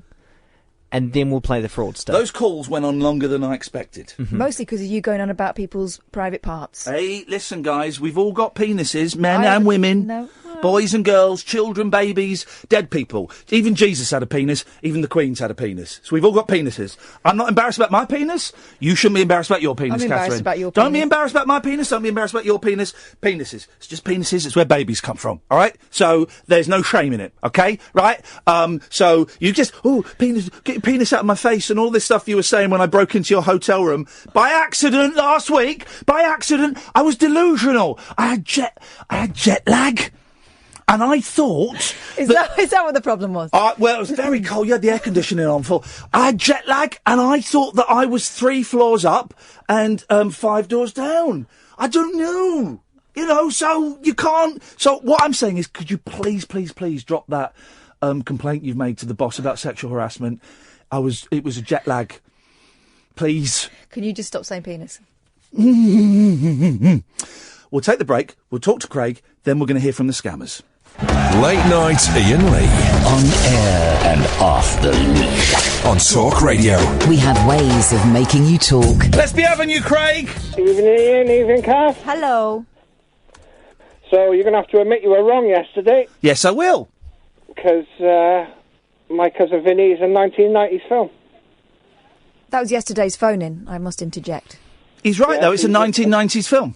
Okay. So he's admitting that yesterday you were wrong. Yes, I am, Craig. 2 series of films. Craig, can I ask you something? Yeah? Can I ask you something? Okay. It's not satisfying when he has to agree with you, is it? No, that's probably why you don't have the phone calls in. Yeah, exactly. I mean, we've only had 10 Plus phone calls. the fact that he keeps saying the show's going to end, so everyone's And he lost keeps interest. talking about his old fella. Yeah, it's a shame. Horrible, isn't it? Anyway, carry on. The Saw movies, only worth watching once. Yes. And the Final Destination movies. Yes. No, the Saw movies. No, do you know what? Yes, you're right. Obviously, but I would enjoy watching Saw 1, 2 and 3 with you. I've never seen them. The first one is brilliant. It's the law of diminishing returns. I've got a soft spot for the second and the third ones. After that, they're just pointless. Tell them why you would particularly enjoy watching it with me. Because you cat your pants. That's why. I'm very jumpy. I'm a very jumpy person. The first one's a great film, actually, isn't it, Craig? Would you agree or disagree? Because I'll agree with sadly, you. I disagree. I didn't like the Saws. No, do I? I think they're rubbish. I didn't have any. I didn't care about the people in it. No. So I didn't care who was dead or pretending or what. I agree totally. Actually, you're right. And Rip Torn is a good. Yay! We'll have Rip Torn. Oh, we'll have Rip Torn. Of course we will. Thank you, Craig. Excellent. Tutty bye. So, about 6 months ago or something, I got a text message from Barclays saying someone has tried to take £1,970 from your bank account. Phone this number. I phoned the number, and you go through the security process. Enter your card number, enter your PIN. And I got a little bit suspicious when it said enter your PIN, your online, your phone banking. And I never know what my phone banking PIN is, so I just entered 4 zeros. And it went, we'll take you through. Okay.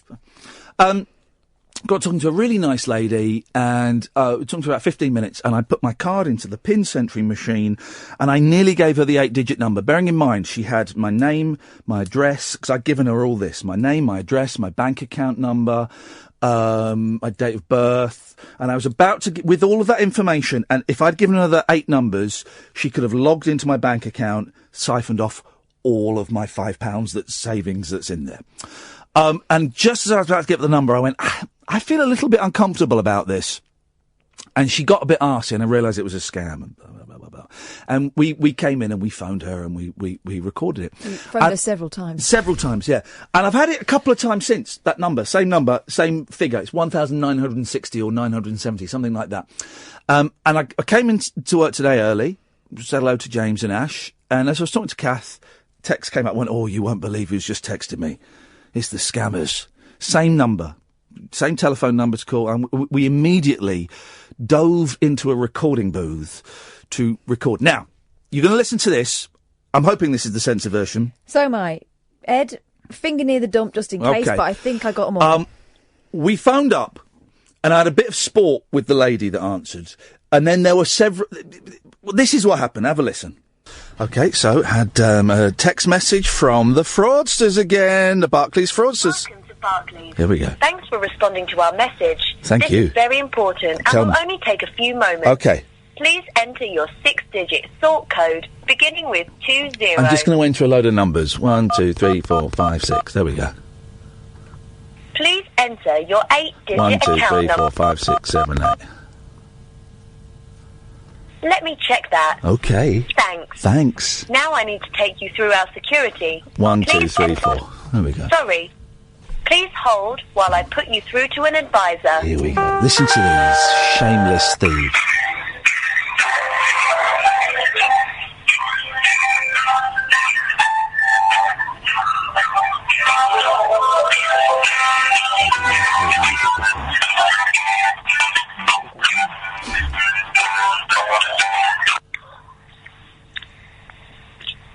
Hello, good evening. Hello. Payments verification team, how can I help you? Yeah, I wonder if you can. I've just had a really alarming text saying that just under £2,000 of money has gone out from my account, and I just wondered what we could do about that, please.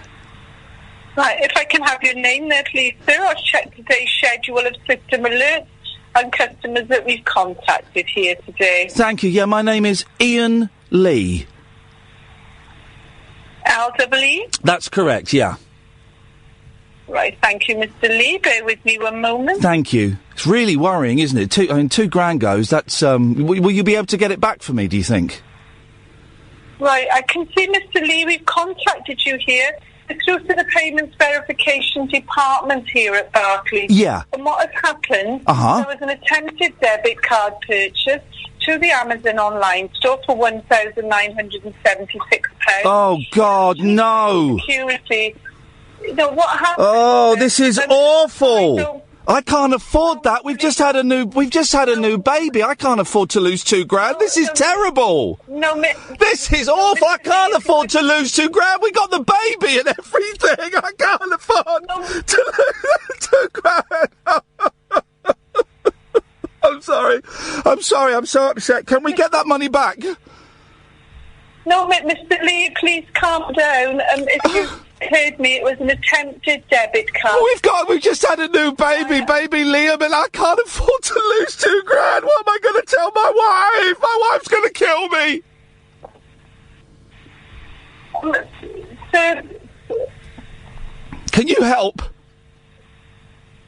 Bear with me. Bear with me one moment. Thank you.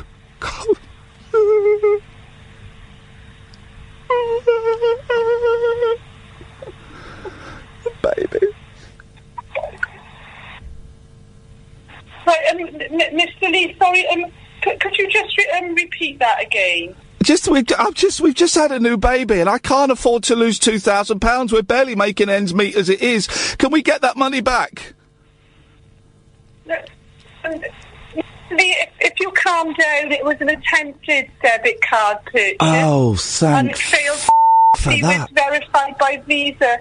When verified by Visa, asked for further information. Oh, thank God for that. You've actually come through to the verification department. Bear with me. Oh, thank the holy for that. That's incredible.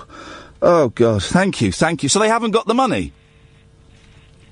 No, what happened, sir? It failed security when verified by Visa, asked for further information. Fantastic. We're contacting you to confirm that, sir. I'm not sure if you're familiar with verified by Visa. No, I'm not. In that case, no, I would not like to verify that transaction. That definitely wasn't me. That was fraudsters. I hate fraudsters.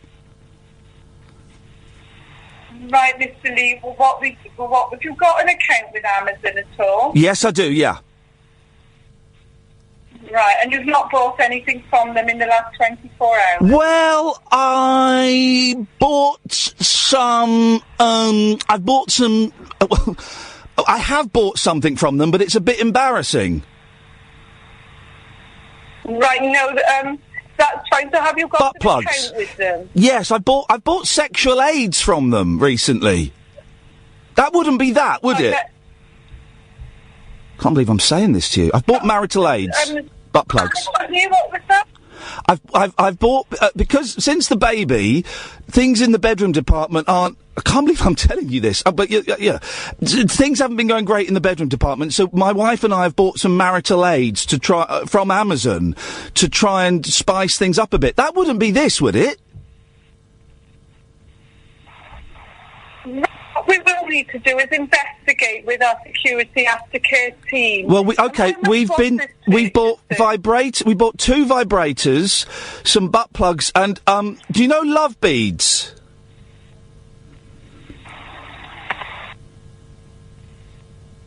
Hello? Right, so how much was this purchase? Obviously nowhere near that. Well, it was over. We spent. Authorised. No, it was over. It was well over £1,000 on sex toys.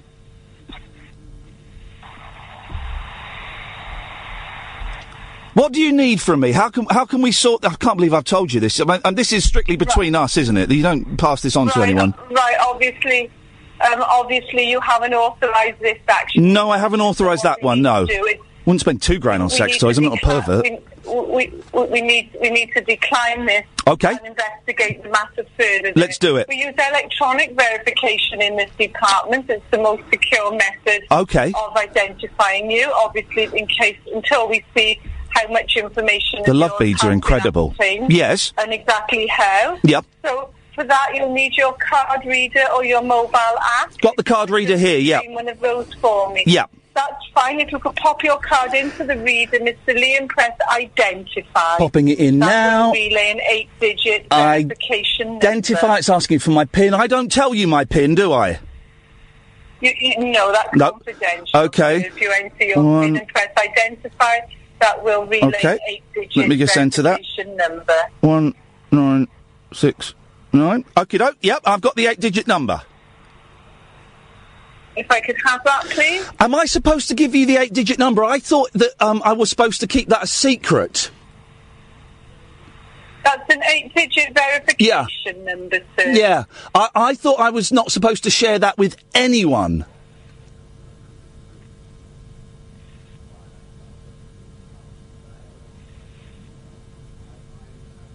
Hello? Right. This is an identification number. So it's okay to share it with you? It's okay to share that 8-digit number with you? They've gone. Let's call them back. It'll be the same woman. It'll be the same woman. Welcome to Barclays. 1, 2, 3, 4, 1, 2, 3, 4, 5, 6, 7, 8, 1, 2, 3, 4. Please hold while I put you through to an advisor.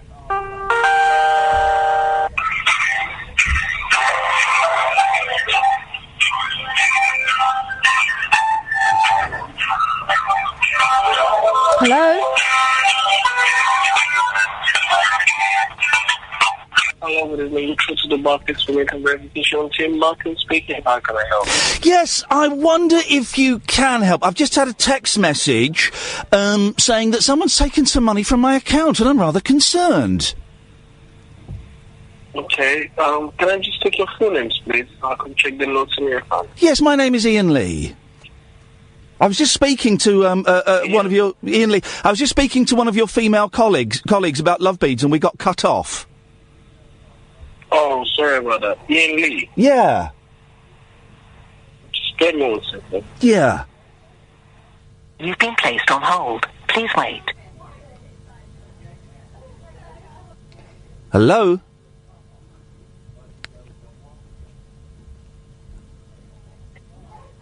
Hello? You've been placed on hold. Yeah, haven't we? Please wait. Let me have your phone. We're gonna... You've been placed on hold. Please wait. Okie dokie. I'm gonna call them on yours. So I think they're trying out 1701114.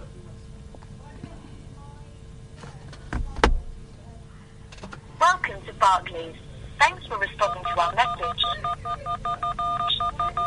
You've been placed on hold. Please wait. Sorry.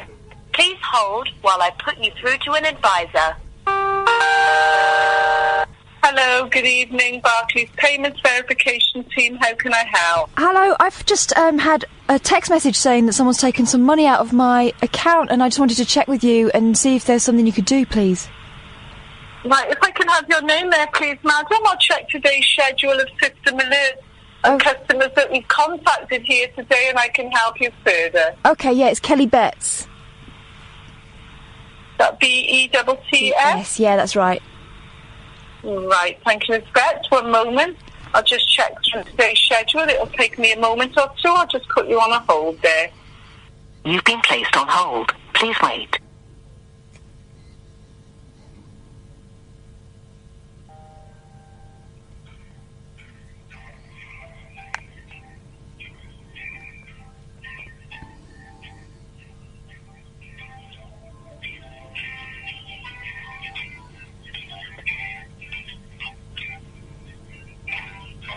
You've been placed on hold. Please wait.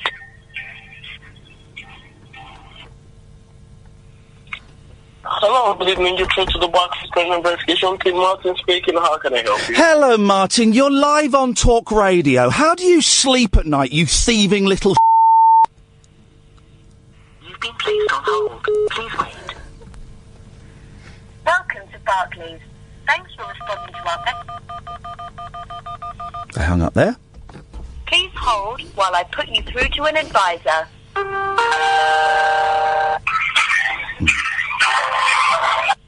Hello, good evening. You're through to the Barclays Payment Verification Team. How can I help you? Yes, I was just asking how you sleep at night, you snivelling, thieving little Let's give him one more call. Because I'm enjoying myself far too much. Welcome to Barclays. Please. They don't answer. They won't answer now. Please hold while I put you through to an advisor. I'd like to confront her. Different woman. Hello, good evening, Barclays Payments Verification Team. Can I help you? Yes, I wonder if you can. I was wondering if you could tell me how you sleep at night, you thieving little stain on the of humanity. You disgust me, woman. Wow, she got it both barrels. Late night, Iain Lee on Talk Radio. We have ways of making you talk. Well, that happened earlier on today. We'll put that out as a special podcast. Honestly, those people get me so angry because I fell for it. First time, fell for it. And it was only right at the last minute. If I'd have given them that 8-digit number, which you heard them asking for there, access your bank account, take all your money out, and it will be hard to claim that money back. Probably not impossible, but it would be tricky. And I consider myself a fairly intelligent guy. I did a local radio show for 4 years. God, we talked about scams all the time. But I almost fell for it. And I think those two voices you heard there, that lady and that gentleman, I'm glad we got them back because they obviously got wise to our phone numbers. But I think they're absolute scumbags. They're thieves. They're thieves. And they are thieves who are not even preying on the weak and the vulnerable. They're preying on everybody. They are thieves and they are scumbags and they disgust me. Absolutely disgust me. No morals whatsoever. They're on there, on the phone, lying to people. And I think it's outrageous. So I'm more than happy to talk to them about sexual aids and then call them the C word. Listen, it's not clever. It's not sophisticated, but it made me laugh. 0344 499 1000 is the telephone number if you want to give us a call. Good evening, Jack. Hello, Ian. I'm fine, thanks, Jack. How you doing, man? You all right? I'm good, sir. Thank you very much for asking. What you got for us? I got a film you can only watch once. Yeah, go on. I was thinking it's a fantastic film, but Arrival. Oh, now, is that the one with the black orbs that appear in the sky? Yes, that's the one. Yeah, you're right. It's a great film. I wasn't sure if I was going to like that, but it wasn't at all what I imagined it was going to be. It's very ponderous and thoughtful and intelligent. I thought it was superb, that film. Yeah, fantastic. But you're just left wondering the whole time. Yeah, totally. My voice went, yes. But you're right. And, with no spoilers, guys, because it's a fairly recent film, but you're right. It is a movie that, do you know what, actually? I could watch it a second time, even though you've got the reveal. It would be kind of nice to see how it links up. If you catch my, it'd be like a slightly different film the second time. It'd be like two different films. In fact, do you know what? I'm not going to allow Arrival just because I'm being strict, Jack. But if we ever do a phone in, films you can only watch twice. Then Arrival is going to be at the top of that list. I promise you. But you said yesterday you were going to agree with anything I said. Oh, Cass not here to remind me. I'm so sorry. No, you're absolutely right, Jack. Arrival is a film you can only watch once, and I completely and wholeheartedly, I find this bit of it so hard. I completely and wholeheartedly agree with you on that. Yes, that's a great point. Thank you very much. Glad you agree. Any other points? Have you got any actors? I really want to make this movie of supporting actors. So far, we've got Charles Grodin, Jeff Daniels, Nick Nolte, Joe Pesci, William H. Macy, Danny DeVito and Rip Torn. I got no one for you. I am so sorry. No, I've got to think it's blokes. It's all white blokes. I wonder if there must be some women. We must be able to compare. Jack, if you've got nothing else, I shall let you go. What are you doing, Jack, up on a Tuesday evening at 5 minutes to 12? Listen to your show, of course. May God bless you, sir. Can you believe that there are literally you and literally 8 other people listening to the show? I don't get it. Is this not mainstream? I don't understand it. It's mainstream to me. Jack, thank you very much, mate. I appreciate your call. I appreciate your time. I appreciate your listenership. This is Late Nights with Iain Lee. I want to change the name of the show to The Late Night Alternative, and I'm talking to the bosses about it. I think The Late Night Alternative would be a good name for the show. Okay, so supporting actors. They're all blokes we've got so far. 7 blokes. Oh, here we go. She's just done a new film. Oh, what's her name? You know, the lady. She's 71 now. The lady. She's, Diane Keaton. Diane Keaton. She's good. I like Diane Keaton. Actually, she's in a new film. Here's the thing. This is slightly geeky. Bear with me. She's in a new film called Hampstead about a man who, gets some land. He claims like squatters' rights, and then the owner doesn't turn up, and he gets to keep the land. Now, going to say something that will mean something to about 8% of you. Is that film based on Rainbow George? Because there was a caller that used to phone me up, not very often, but used to phone me up, but would phone Clive Bull up and other radio stations. Rainbow George is one of the names he went under. Friends with Peter Cook. And he squatted in an old townhouse in Hampstead. And he squatted, and I think the law is something like, if you squat in a property and the owner doesn't turn up for 20 years, maybe it's 25 years, you get to keep the property. And he got the property. I can't remember what the name of the law is. And he got to keep the property. And I think he sold it for like 2 million quid. And he was a strange character. He's still around, I think, Rainbow George. I heard him on another radio station under the name of Lucas or something. And he started a political party. Some of you will know who I'm talking about, and some of you are going, what?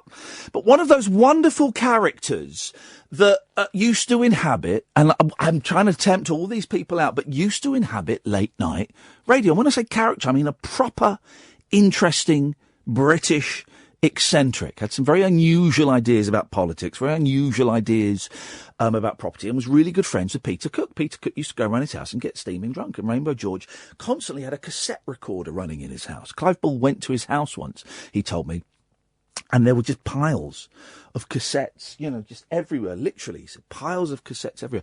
And I just wondered, I heard Diane Keaton on Radio 4 talking about this film Hampstead, and I just thought, I wonder if that's about Rainbow George. There can't have been two people in Hampstead who squatted and then got the rights to own it. Can they? I'll have to do a little bit of research. Maybe you'll know the answer. Another hour of this whimsy to go, dear listener, the show to which no one listens to. I don't know why. This seems like mainstream to me. 0344 499 1000. Do stick around. When we come back from the news, I will let you know what we're talking about. Late Nights with Iain Lee on Talk Radio.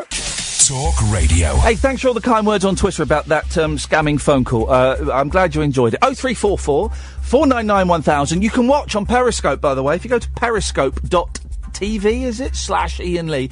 Then you can watch and see my short hair. I've had a haircut. Late Nights with Iain Lee on Talk Radio. Late Night, Iain Lee on Talk Radio. We have ways of making you talk.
That's the Wurzels. It was the Wurzels. Rocking out.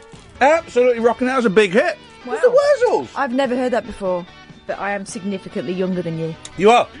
1980 was when... 3. Here's the thing, right? Now, I may have got my chronology wrong, but I think to cash in on... Because shooting JL was a huge thing. It's hard to remember. It's easy to forget. Easy to remember? Easy to forget, hard to remember. How big... 0344 499 1000, by the way. How big Dallas was. Yeah. JL getting shot was a huge thing. But, no, it did happen afterwards. Crossroads did a similar thing. No, they never. Yeah, they did. I can't remember the name of the old Miss guy. Diane? No, I can't remember the name of the old guy that used to run the Crossroads Motel. With the moustache? No, that was Adam Chance. Yeah.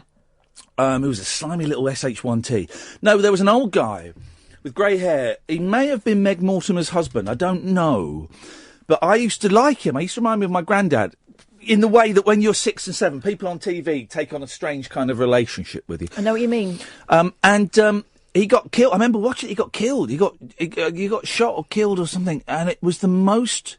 It must have been in 1981. So I was about 7 or 8.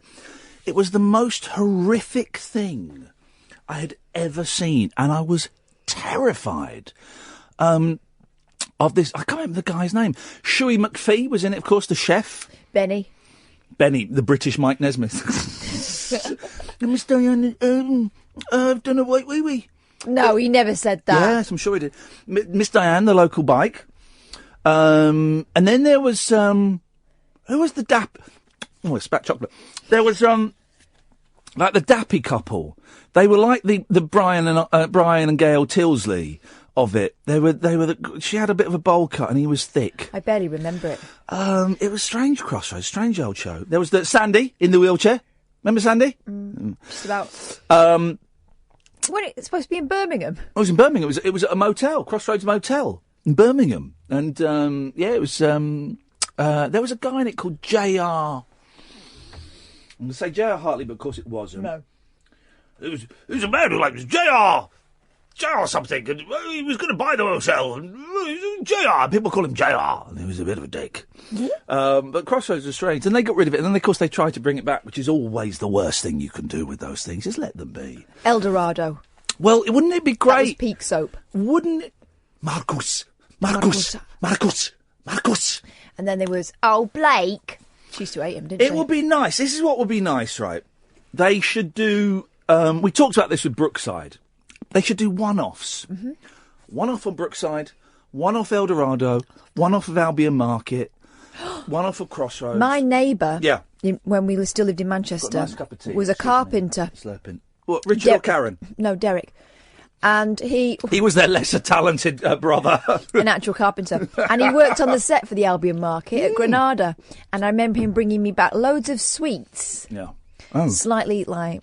They'd gone a little bit white. Of course they had, yeah. Sweets from the set in an Albion Market carrier bag. They should do, any other forgotten soaps. Well, Triangle wasn't really a soap. That was a drama about. Wasn't it a drama about the ferry between like? It wasn't even Dover. It was like Folkestone and or Harwich. It was Harwich and somewhere weird. And it was all filmed. It was really grey, wet, and there's a very famous Larry Lamb, Kate O'Mara sunbathing in a bikini, as if she was in Saint-Tropez. But like it's in the greyest skies you could ever imagine. Another one that wasn't a soap opera but was trying to copy the American glamour. Howard's Way. Oh, Sunday night viewing. Jan Harvey with her little sideburns. Do you remember how the theme tune went? Da, da, da. Do you remember the version with words? Howard's Way. Always there. Your love is always there. Dun, dun, dun, dun. Dun, dun, dun, dun. Your love is always there. That always meant that it was time to go home from my grandma's and it was school in the morning. Sunday night. And it was that real thing of trying. There was Jan Harvey with the sideburns because everyone wanted the sideburns that she had. There was Howard, but then there was that grisly old drunk man. Remember the old drunk? Just go away, leave me alone. Dad, you're drinking too much. Oh, bugger off. This is going to sound like a diss, but it's not. Yeah, go on. The acting in Howard's Way was a lot like The Archers. Yeah. In that there was always a guy who spoke like that. Yes. And there was a lot of heavy breathing. You're going to have to help me with this. They tried to do a similar show to Howard's Way called Jockey, which didn't really take off. What was that about? I'm not sure. I only know because Davy Jones was in it as a jonker. But no, I'm not really sure. Soaps are a weird thing. Falcon Crest. I beg your pardon? Do you remember that? Falcon Crest. I was never a big fan of the American. Was it Falcon Crest? Was that a spin-off of Dynasty? No. Dynasty had a spin-off. Yes, it did. And that, oh God, what was that? The called? Carringtons. The Carringtons. And the Colbys. The Colbys was the Colbys was the spin-off, wasn't it? I was more of a Dynasty than a Dallas girl. I used to play that with my Barbies. Here's the thing. I bizarrely remember it because I had to crouch down beside my mum. The video. No, it was on the. I taped the last 5 minutes of the episode of Dallas when Bobby Ewing got killed. He got run over, I think. He steps out in the road and Pam goes, Bobby, and he goes, oh. And I taped it. And that must have been, I'm guessing that was 80, we'd moved by then. So I would say 83, 84. I was 12, 13. And I taped it because I remember thinking, well, this is going to be a real historic television moment. I'd like to keep this. Oh, you knew. I'd like to keep this so I can view it again and again. You didn't realise they were about to top it by some mile. I don't know. Mark's on the line. Good evening, Mark. Hi, Ian. Great supporting actors. Yeah, oh, we're trying to. Catherine, you were out when this. We've got a cracking list. We are trying to get more women. So far, we've added Diane Keaton. It could be argued she's a leading lady. Yeah. Well, some of these people have been leading ladies. Go on, Mark, who you got? Well, I got Harvey Keitel. Oh, Keitel, of course. Basically, anyone that's been in a film with De Niro's in his shadow. Oh, I've got one then. You go on. Because I always mix these two up. Keitel and Sam Wanamaker. Sorry? Wanamaker. Who's Sam Wanamaker? Zoe Wanamaker's dad. But he's a director, isn't he? No. He's in films? Yeah. Hang on, Mark? Yeah, Wanamaker, he's a director, isn't he? He's a director. Sam Wanamaker's her Maybe her I've mixed husband. him up to the point where I think he's Harvey Keitel. Yeah, no, Sam Wanamaker's her husband, and he was a theatre director. He used to direct at the Donmar Warehouse, and now he's a movie director. I think he directed a Bond film. Didn't he direct the one where Craig David shoots that woman after drinking a whiskey? It's a shame to spoil the whiskey. He's been in films. No, he's a director, mate. Well, he is as well. Yeah, thank you. All right, I'll tell you what again, and this is, Mark, you let me know if you can accept this one, okay? Because I'm unsure. Certainly has been a lead actor, but I think he's better as a supporting actor. James Coburn. Yeah. Would you allow that, Mark? This is your call. A hard one. Yeah, it's your call. If you say yes, he goes on. If you don't, he doesn't. I would say James Coburn, definitely a lead actor. Okay, fine. It doesn't. Beautiful, fine. I was unsure. You've clarified it in my mind. Catherine's champing at the bit. She wants to correct us on something. No, it's fine. I'll let it go. But Sam Wanamaker was an actor and director. No, well, no, Just so you know. He's not. He's a director who's done a little bit of acting. Wow. He doesn't. Go on, Mark. Do you want to hear the other one? Yeah, go on. Robert Duvall. Oh, yes, come on, Duvall. No one mentions Duvall anymore. Great actor. Yeah. You look at his films, The Godfather, Apocalypse. All right, I've got an actor, and I'm trying to remember his name. Hang on a second. I'm trying to remember this guy's name. He's dead now. He died, well, oh, God, there's two of them. He's dead now. He died very young. I remember him most. Got it. Bruno Kirby. Do you know Bruno Kirby? No, I don't know. Bruno Kirby. He plays the driver in Spinal Tap, but he's also popped up. I know who you mean. Yeah, he's been in a few things. He died really young. I think he got cancer. He died really young, but he was a great actor. Supporting. Yeah, it's a shame that I didn't know he died young. He died young, and I tell you another fella that died young who was absolutely brilliant. He's in my second favourite film of all time, and he's in the Godfather movies. But my second favourite film of all time is Dog Day Afternoon. Al Pacino, and I can't remember the actor's name. The fella that plays, he plays the stupid brother in The Godfather. You know the guy that's balding and has got kind of like long... Yeah, is it not, it's not John Cazale, is it? Yes, it is, John Cazale. He's in The Deer Hunter as well. And when he was making The Deer Hunter, he was dying of cancer and he made The Deer Hunter. So you watch him in that. Go on, sorry, Mark. Yeah. Sorry, he died shortly after they'd made The Deer Hunter. Here's the thing, he was dying when The Deer Hunter was being cast, right? This is an incredible story. I watched a documentary about him. He was dying of cancer. I think it was lung cancer. When the Deer Hunter was being made, and the director really wanted him, and the film company said, well, you can't have him. If he dies halfway through, this is a massive movie, if he dies halfway through, we won't get insurance for that. You're going to have to shoot the whole film again. You can't have him. And the director, and I think De Niro, I think all the actors stumped up the cash for the insurance, and it was like a massive insurance premium they had to pay. The actors stumped up the money for the insurance so they could be in it. And if you watch him in that film, there are certain scenes and certain shots where you just catch a glimpse of him and he looks a bit uncomfortable. He's dying, and he died pretty much as soon. I don't think he even got to see the premiere, I don't think. No, I don't think he did, but I know... I think I've seen the documentary. He was well respected. Yeah, he was a great actor. It was pretty sad, really, wasn't it? When you sort of like find that out and you watch the deal. Yeah. Like The Godfather, but that's the way it goes, isn't it? That's the way it goes, isn't it? And and everyone was saying, and this, we've probably seen the same documentary. I think it's on Netflix. Everyone's saying, had he lived, he would have gone on to be a huge movie star. A character actor, because he looked odd. He looked very distinctive, and he was a brilliant actor. Mark, listen, thank you for that, mate. I appreciate that call. 0344 499 1000. Last 45 minutes of the show, we are doing the best supporting actors. We've only got one woman, and it's kind of a cheat, Diane Keaton. I'm kind of fudged it a bit. I'd like to get more women, please. Films you can only watch once, and I'm so pleased that most of you aren't taking me up on this offer, that I will agree with whatever you say. 45 minutes or thereabouts to go. 0345 499 1000. Late Nights with Iain Lee on Talk Radio. Late Night Iain Lee. On air and off the leash. On Talk Radio. We have ways of making you talk. Just tell him I'm on my way. It's Tom. Tom? He wants to know if you have any idea where Lynn is.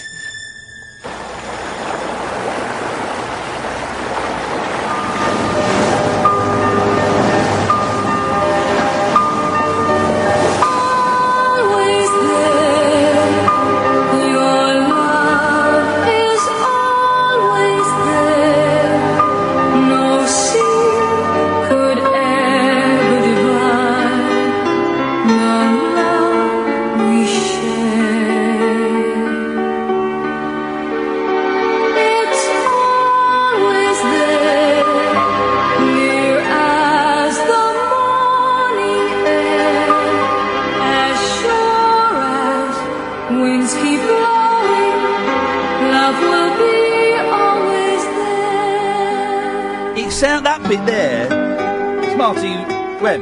Yeah. Who was Marty Webb? I'm thinking of Marty Kane. I know, I was just thinking, whenever you because Marty Kane was like the face of my childhood. I'm show business, baby! Who's Marty Webb then? Marty Webb was the southern, gentler version of Marty Kane. That bit always reminds me of da da da da da da da Georgie Girl, written by Jim Dale. Yes. Of course. Remember we had Jim Dale on, wasn't that? It seemed a lifetime ago.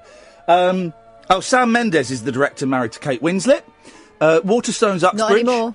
Oh, I don't think. Lance says, for your supporting... Joan Cusack. I thought you said John Cusack. I don't really know who that is. Yes, I do. She's always the sister, the sassy friend. And never the bride. Here's another one. Janine Garofalo. I like Janine Garofalo a lot. Although we saw a poster of her in a new show in New York, she's done that thing to her mouth where it looks like she's had a punch in the kisser. There's a lot of pressure on women in Hollywood to make themselves look younger than they are, and I think that's. But she always had a really characterful face, and I think it's a shame, isn't it, when they start looking like riddlers? Asexual. Well, her. No, tomboyish, but not. No. She's come out in an interview and said, she? yeah, she said she's. I think she's married to a gentleman, but she says she's asexual. Oh, yeah. Which these things happen. By the way, Ant and Dec, none of our business. It's funny, isn't it? It's everywhere. None of our business. He's had his phone taken off him. None of my business. He's addicted to pain.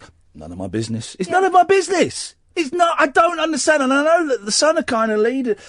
It's none of my business. No, wish him the very best of luck. It's none of my business. And he'll have more luck if everyone just lets him crack on with it. And had I not known about it, would I have thought any more or less of him? No. Now I know about it, do I think any more or less of him? No, just thinking... I just read the headlines. I saw some of the pictures, and I saw there were some snaps. And I always wonder, when a star comes out and says, I've got an addiction to alcohol and painkillers, and I want to thank all my fans, I do wonder... Because I remember the old days of the newspapers, when newspapers would phone up someone and say, we know you're a drug addict. Now, because I know, because they did it to someone I know. We know you're a drug addict.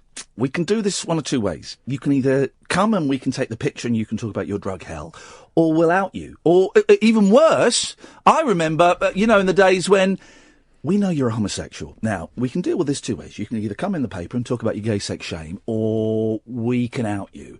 And whenever you see a celebrity in the newspapers going, I want to thank my fans, and I'm always thinking, what's happened there? Have they gone to the papers willingly? And if they have, best of luck to them. Or has the paper phoned them up and said, listen, we know what's going on. There's two ways of doing this. I always wonder. I don't know. But I just glimpse at the outlet. None of my business. Literally none of my business. No. It's being nosy. I feel sorry for him in the way that I feel sorry for anyone struggling with something like that. Yeah. And again, I do think that when someone is, dealing with addiction like that, the last thing they want is being highlighted on the front pages of newspapers. I didn't get the thing about they've taken his phone off him. He's not allowed visitors. Yeah, it's rehab. So it works. Yeah. So you can concentrate on recovering. Yeah, so it works. You're kind of isolated for a month to kind of reprogram the brain a bit, and then you slowly reintroduce back. Anyway, none of our business whatsoever. I wish him the best of luck, as I would with anybody. Like you say, with anybody who's got an addiction, I wish them all the best of luck, all tortured souls. None of my business. James is on the line. Good evening, James. Oh, aren't the newspapers awful though? Yeah, they are. I do. The end of newspapers is nigh. Now, whether it happens in 2 years or 20 years, it's gonna happen. Newspapers, as we know them, will be gone and they will be replaced by something else. I mean, I think you'll still get, that people like opening things and reading things. I don't think it's all necessarily going to go digital, but newspapers as we know them will go. Let's not pretend, though, that there isn't an appetite. That sidebar of shame on the Mail Online's website is very attractive to a lot of people. If not, they wouldn't do it. Yeah, I agree. There is an appetite, but I genuinely think that appetite, though, if newspapers didn't print, my drug shame story, we wouldn't miss them. So I think you're right. There is an appetite there. I do wonder how much the appetite has been created by newspapers historically, so that we feel that we need to know about the people that are on telly and what they get up to in their bedrooms and stuff. Plus, there is a little bit of Schadenfreude going on, especially in this country. We know how we like to build people up and knock them down. Yeah, and that's a very British thing. But I think that most people, there'll always be scumbags. I think most people are better than that, and that if newspapers chose not to print about celebrities' arses, you've seen the front page of the Sun today. I mean, tomorrow's front page. Oh God. What have they done? Well, they pay my wages, so I have to be careful. But, I've got no real moral issues with the Sun. But the front page, it's just, come on, guys, do better than that. Oh no. But I think that most people are better than that, and that if we remove these horrible stories about Kim Kardashian's arse and or Deck, whichever one it is, Deck's drug addiction, I think that most people wouldn't miss it. The thing with Kim Kardashian is that she has realised that is where the interest is, and she kind of fuels it. Yeah. But imagine if people... I always thought this, right? Imagine if instead of X Factor or Pop Idol, we had Nurse Idol, where we celebrated... Great, and I've thought about this, and I don't know how you would make it... You'd have to take away the competitive element, but we celebrated... nurses who don't get paid a lot, but literally save lives. So instead of having these people coming out and singing badly, you'd have nurses coming out and they'd be getting a big round of applause. And they'd go, wow, hey, you're fat. Here's £20,000 just because you're fat. Look at this brilliant nurse. And, if that was because people would watch it. If Saturday Night Show, Nurse Idol, where you celebrate nurses, or never been something like that, like Firefighter Hearts Idol. of Gold. Well, but those are always a bit worthy. There's got to be some way of converting the affection we feel towards people like Chico to people who actually do provide something important. And I think it's crazy. I present a late night radio show, right? And you could argue, you're doing some kind of service, but I probably get paid 4 times what a nurse gets? Yeah. How is that right? I'll take it, because, it's great. But how have we got our society so wrong that a bloke on the radio gets 4 times what a nurse gets? And a bloke on the telly will get 20 times what a nurse gets. Do you know, it's funny, I've been thinking about this a lot recently because I've noticed, well, in the last couple of weeks, when I've been getting in from here, so about 3 o'clock in the morning, Macmillan nurses are coming and going across the road. Yes. And you just think, those women, Yeah. and they are generally women. Yes, they are. Are doing... Sometimes men, because I mean, we had a guy that visited my dad from Macmillan, But largely they're women. Yeah. Are doing amazing stuff. Yeah. And they are there, not only during that time, which is really hard on any family. Oh, but they're hanging also around people that are dying. And afterwards, you know. They're so good, Macmillan. You know, my mother-in-law passed away. Yeah, and the Macmillan were wonderful with her, absolutely wonderful. But they were also brilliant with my father-in-law because afterwards, they're on the end of the phone if you need them. Oh, they're incredible. When they were there with my dad, it's my first my first encounter with them. And they're literally going into houses where people are dying, you know, Every like day. hours or days away from dying. And my dad, towards the end, he was off his face on drugs and he was argumentative because he was in pain. And they just went, come on then, Malcolm. Now, listen, do you want to have a shave tonight? I don't want to have an effing shave. Okay, do you want to have a shave? What would you? I want some effing lemonade. All right, we'll get you some lemonade. Right. And they dealt with it. I'll tell you something, I don't know anyone who's... And they'd say to us, sorry to interrupt, they'd say, and I visited a few times, but my stepmum, who I'd met when my dad was dying, and the other, my brothers and sisters, they would say to us, listen, if you want to break now, if you want to go out, if you want to go, you know, we're going to be for half an hour. You can sit in with us, or you can go in the kitchen and have a and they were brilliant. Brilliant. And this is the thing, right? You don't know until you're in it what a wonderful service people like that provide. And there are other charities that do some, you know, amazing things as well. And ever since that, I never, you know, we've set up a donation to Macmillan. I don't ever pass anyone by who's... Yeah, no, if they got Macmillan, I will always put a few quid in. Because it's so important, and they're filling a huge gap that the NHS can't do. But then imagine if there was a show fronted by Ant and Dec and Simon Cowell, where it's, this week, it's Macmillan Nurses Special. Now, of course, then it becomes unfair on the ones that aren't there, so I've not quite got the concept in my head. But you get these people out who are proper heroes, and they get their round of applause, and they get their big check, and they get their thank yous, and they get their recognition. Instead, you know, Saturday night TV, we're looking at dullards who sing flat, and we're going, and our kids are, this is the point, our kids are watching people like Chico and going, I want to do that, I want to be that, instead of looking at nurses and firefighters and doctors and, or, you know, the people that, and the people that work in care homes going, I want to do that. You know, we got it wrong. Anyway, James, sorry, it's not what you called in about. What have you got for us, boss? Well, I just wanted to say what an awesome job you did with those scammers. It was. I was driving home listening to it, and I got home and I had to sit in the car for like 10 minutes listening and go, come on! This is amazing. I'm glad we got back hold of that woman because I wanted to tell her what an awful piece of scum she was. That's the thing, right? Because we did enjoy that, but actually there are people that fall for that, and they do get taken for so much money. I nearly fell for it. I was that close to and it was literally 20 minutes on the phone the first time before something went, this doesn't feel right, you know. Yeah. But, I'm glad you that enjoyed music, it. Fun. It was the whole music was really creepy, wasn't it? That was what made me think, oh, hello. It was like kind of one of those listening stations. Yeah. It was horrible. The weirdest thing, something happened to me today, which I was thinking, maybe I should phone Ian about this, and then he went and did scammers. Have you heard of the ones which call up pretending to be from like TalkTalk or, you know, a broadband company? Yes. And they try and kind of connect to your computer. Yeah, I know two people have been caught out by that. I've had them, yeah. I had one today. It was brilliant. What happened? Well, I've been hoping, because my mum gets them quite a lot, and she always says, no, I'm not interested. And I was like, why do I never get one of these? And I got one today, and I've always wanted to kind of keep them on the phone as long as possible so they can't phone somebody else. Mm-hmm. So they phoned up today, and hello, I'm calling from TalkTalk, and I said, hello, cheerful as I could, and yes, hello, I'm calling from TalkTalk about your computer. Great, thank you, I said. And he said, why are you saying thank you? Because thank you for phoning, I said. And I think at this point, he called me a arse at this point. Wowzers. That was short shrift. That's what I You might have been having trouble with your computer. You could have had an open goal there. Oh, curses.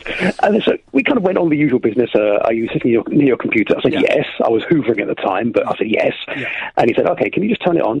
Yeah, I'm turning it on now. Yeah, I'm just putting some clothes into the wardrobe now. And he said, okay, what is it on yet? I said, not yet. It's starting. It's really slow. He said, what's on the screen? I said, it says Windows XP. It's quite slow. And about 10 minutes later, he said, what's it saying now? It's still starting up. I kept him on as long as I could. And then he said, is it on now? I said, yes, it's on now. Here we go. He said, can you see the desktop? Yes, I can see the desktop. He said, okay, I'm passing you through to my technical supervisor. Oh, right. Fancy, I said. Thank you. So this other chap comes on. He says, hello. I said, hello. Again. He says, yes, you're having problems with the computer? Yes, I am. And he said, is it on? I said, I'll just turn it on, hang on. And again, another 10 minutes.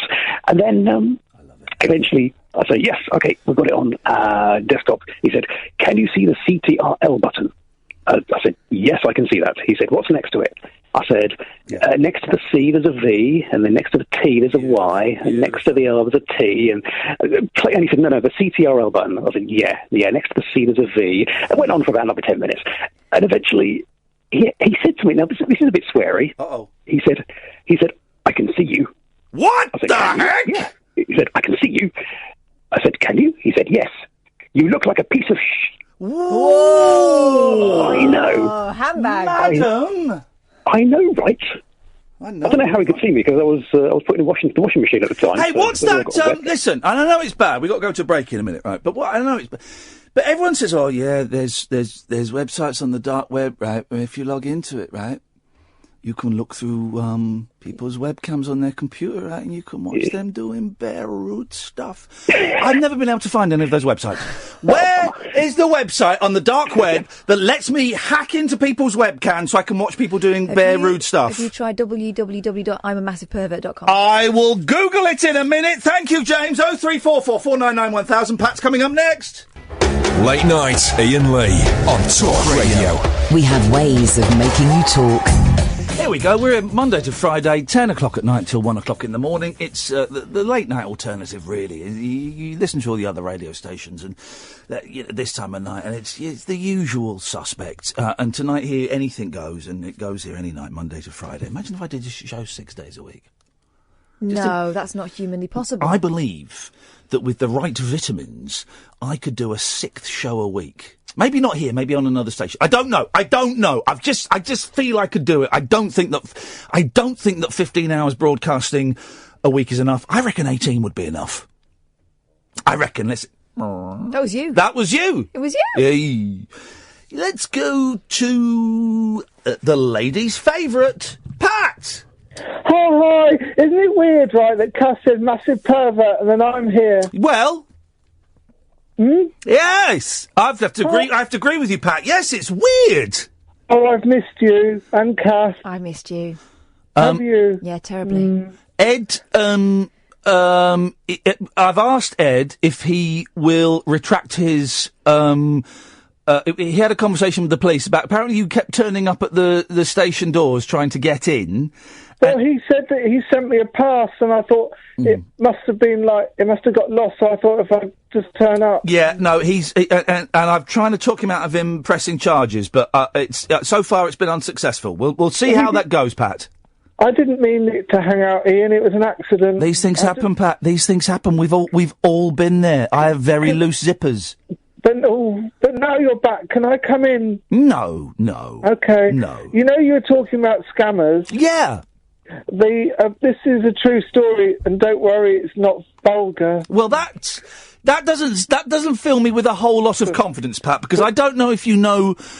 I have very little experience that tells me that you know what the boundaries are in terms of vulgarity. I mean, says you. Well, Ian's far worse than me, Kat. Did you hear how many times he said penis earlier on? Disgusting. Say it again, Ian. Penis. Thank you. So, I once got a phone call, and you get these ones where they go, have you had an accident in the last 2, those ones? Yes, in the last 2, and a lady, don't hang up. No. And a lady said, I might do. Have you had an accident in the last 2 years? And I said, yes, I pooed myself in Asda. And then she just hung up. Mum found it funny.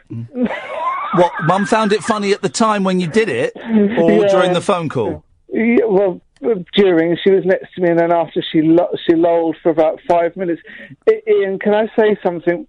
You know, I've got a new show on Hospital Radio. You did tweet me about that, yes. Yeah. I unmuted you recently. Oh, okay. Pat, have you really got a show, or is it just a matter of while you're there at your appointment? What's that? While you're there at your appointment, you pop in. Is that what's happening? No, Cass. It's a real show. Pat's got a tone in his voice. No, Cat, no, it's a real show. He's not just rocking up there with a tape recorder, sitting in the wall playing tapes. I just wanted to check. I'm a DJ like Gary Davis. Ooh, Gary Davis. Would you come on, Ian, on the show, like ring up at 10 o'clock tomorrow? Oh, I'm busy at 10 o'clock tomorrow. Because I've done 2 now, and all it is Clive ringing up. Who's Clive?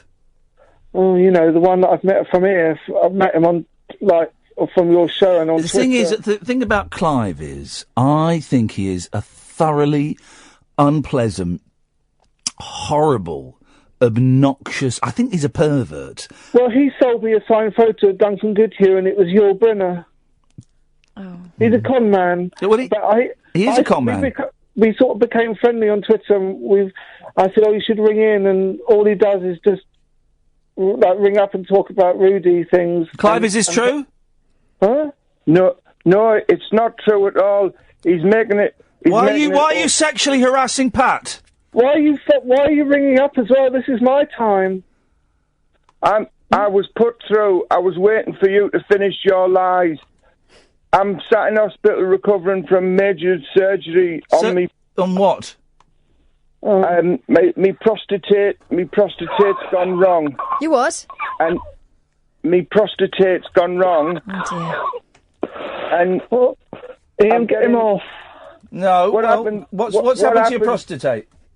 I was on the 96 bus, and I got a lot of seepage, and it ruined the fabric. Oh dear. Very persistent stain. The police said it was an accidental discharge, and they weren't going to press any charges, so I'm in hospital now. So this is what I have to deal with. They've got, excuse me, this is important medical information.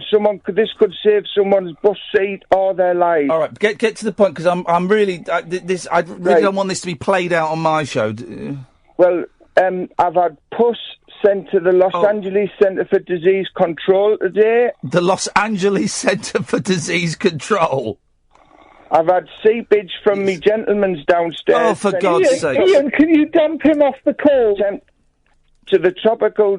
Please, Clive, Clive, I don't actually want to know... Tropical? What have you got in it?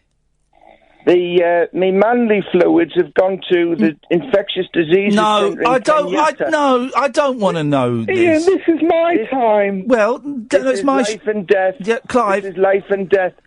Hello. Yes, hello. We don't listen. I know it's 22. Please, Pat, calm down. What? I know. All right, Clive and Pat, just calm down. I know it's 20 to 1 on a Tuesday. Shut up.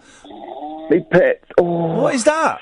What? It's me drain's full. Oh. Right, I'm cutting you both off. Yes. Go away. Ian. No, go. It's disgusting. I know it's 20 to 1 at night. We don't need that. What? And they potentially could be the last calls on this radio show this evening. So, guys, we've got about 15, 16 minutes. So my suggestion is... Clive, drink lots of water. You're going to be like an empty balloon. Yeah, it's going to be like a husk. Can we get a decent call to end on, please? 0344 499 1000. Late Nights with Iain Lee on Talk Radio. Late night conversation worth losing sleep over. Iain Lee. On air and off the leash. On Talk Radio. We have ways of making you talk. Last 12 minutes of the show, dear listener, then we hand over to the Sports Boys. Sports Boys, and I believe tonight's show from 1 o'clock right through till 5 o'clock, it's going to be them. They're going to take off their trousers and their pants. They have a supply of different size wet towels, and they're going to flick each other for the whole 4 hours. It sounds like it could be fun for an hour. I wonder if it's going to sustain itself for 4 hours. But that's what they're doing tonight. From 1 o'clock, you'll be hearing some boys flicking each other with wet towels. And then tomorrow, yes, same drill. Yeah. No trousers, no pants. Keepy uppies all night. And it's not what you think. So make sure you're listening tomorrow night to hear an unusual twist on the Keepy Uppy game. I can't do it for more than 4 minutes these days. 0344 499 1000 is the telephone number. Which American podcast did we put out tonight? We didn't. Oh, did we not put... I'm spacing them out. I'm doing them every other day. Beautiful. Which one did we put out yesterday? Yesterday, WFMU. We've still got some stuff to put out that we didn't play. We've got the Noisy Restaurant. We've got the Weird Art Exhibition with the guy that had invented... We went to this exhibition, right, on Friday night, and I'm so glad we went. We went to support Imani Coppola, who I absolutely love. And I'm kind of talking with her about coming on the show a bit more often. Yeah. Because I just think she's such a talent. Well, maybe not live. She's very sweary. Maybe not live. I think she's such a talent. And honestly, us going to her apartment, I couldn't have been more excited. I couldn't have been more excited if Paul McCartney had invited us to his house. Honestly, you saw me. I was nervous and I was excited. Although, Sir Paul, if you are listening, we're willing to test that theory. Honestly, it was such a thrill. And we entered a building and we heard this voice shouting down the hall, and it was great. And so we went on the Friday night after we finished doing the radio show and we were playing up the John Ronson interview. We dashed out. It wasn't that far, actually. It was Hell's Kitchen, Chelsea area more than Hell's Kitchen, to go and see this weird art exhibition in a church. And it was raising money for to stop paedophiles or something, child trafficking. Mm-hmm. And there weren't many stalls there. There was a few stalls. There was a lovely lady called Petal, actually, who I must email because I want to see a short film she made.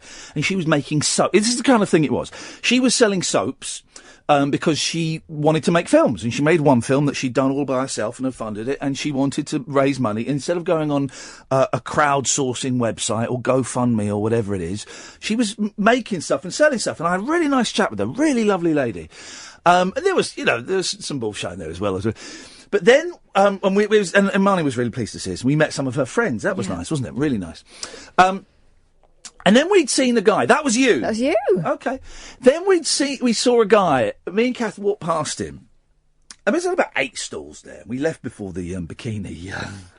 I mean, a bikini pageant fashion display in a church. Yeah. And this guy, he had this white plastic thing, and it was a small. It was about 6 inches tall. It was on a stand, plastic stand, and there were 2 layers.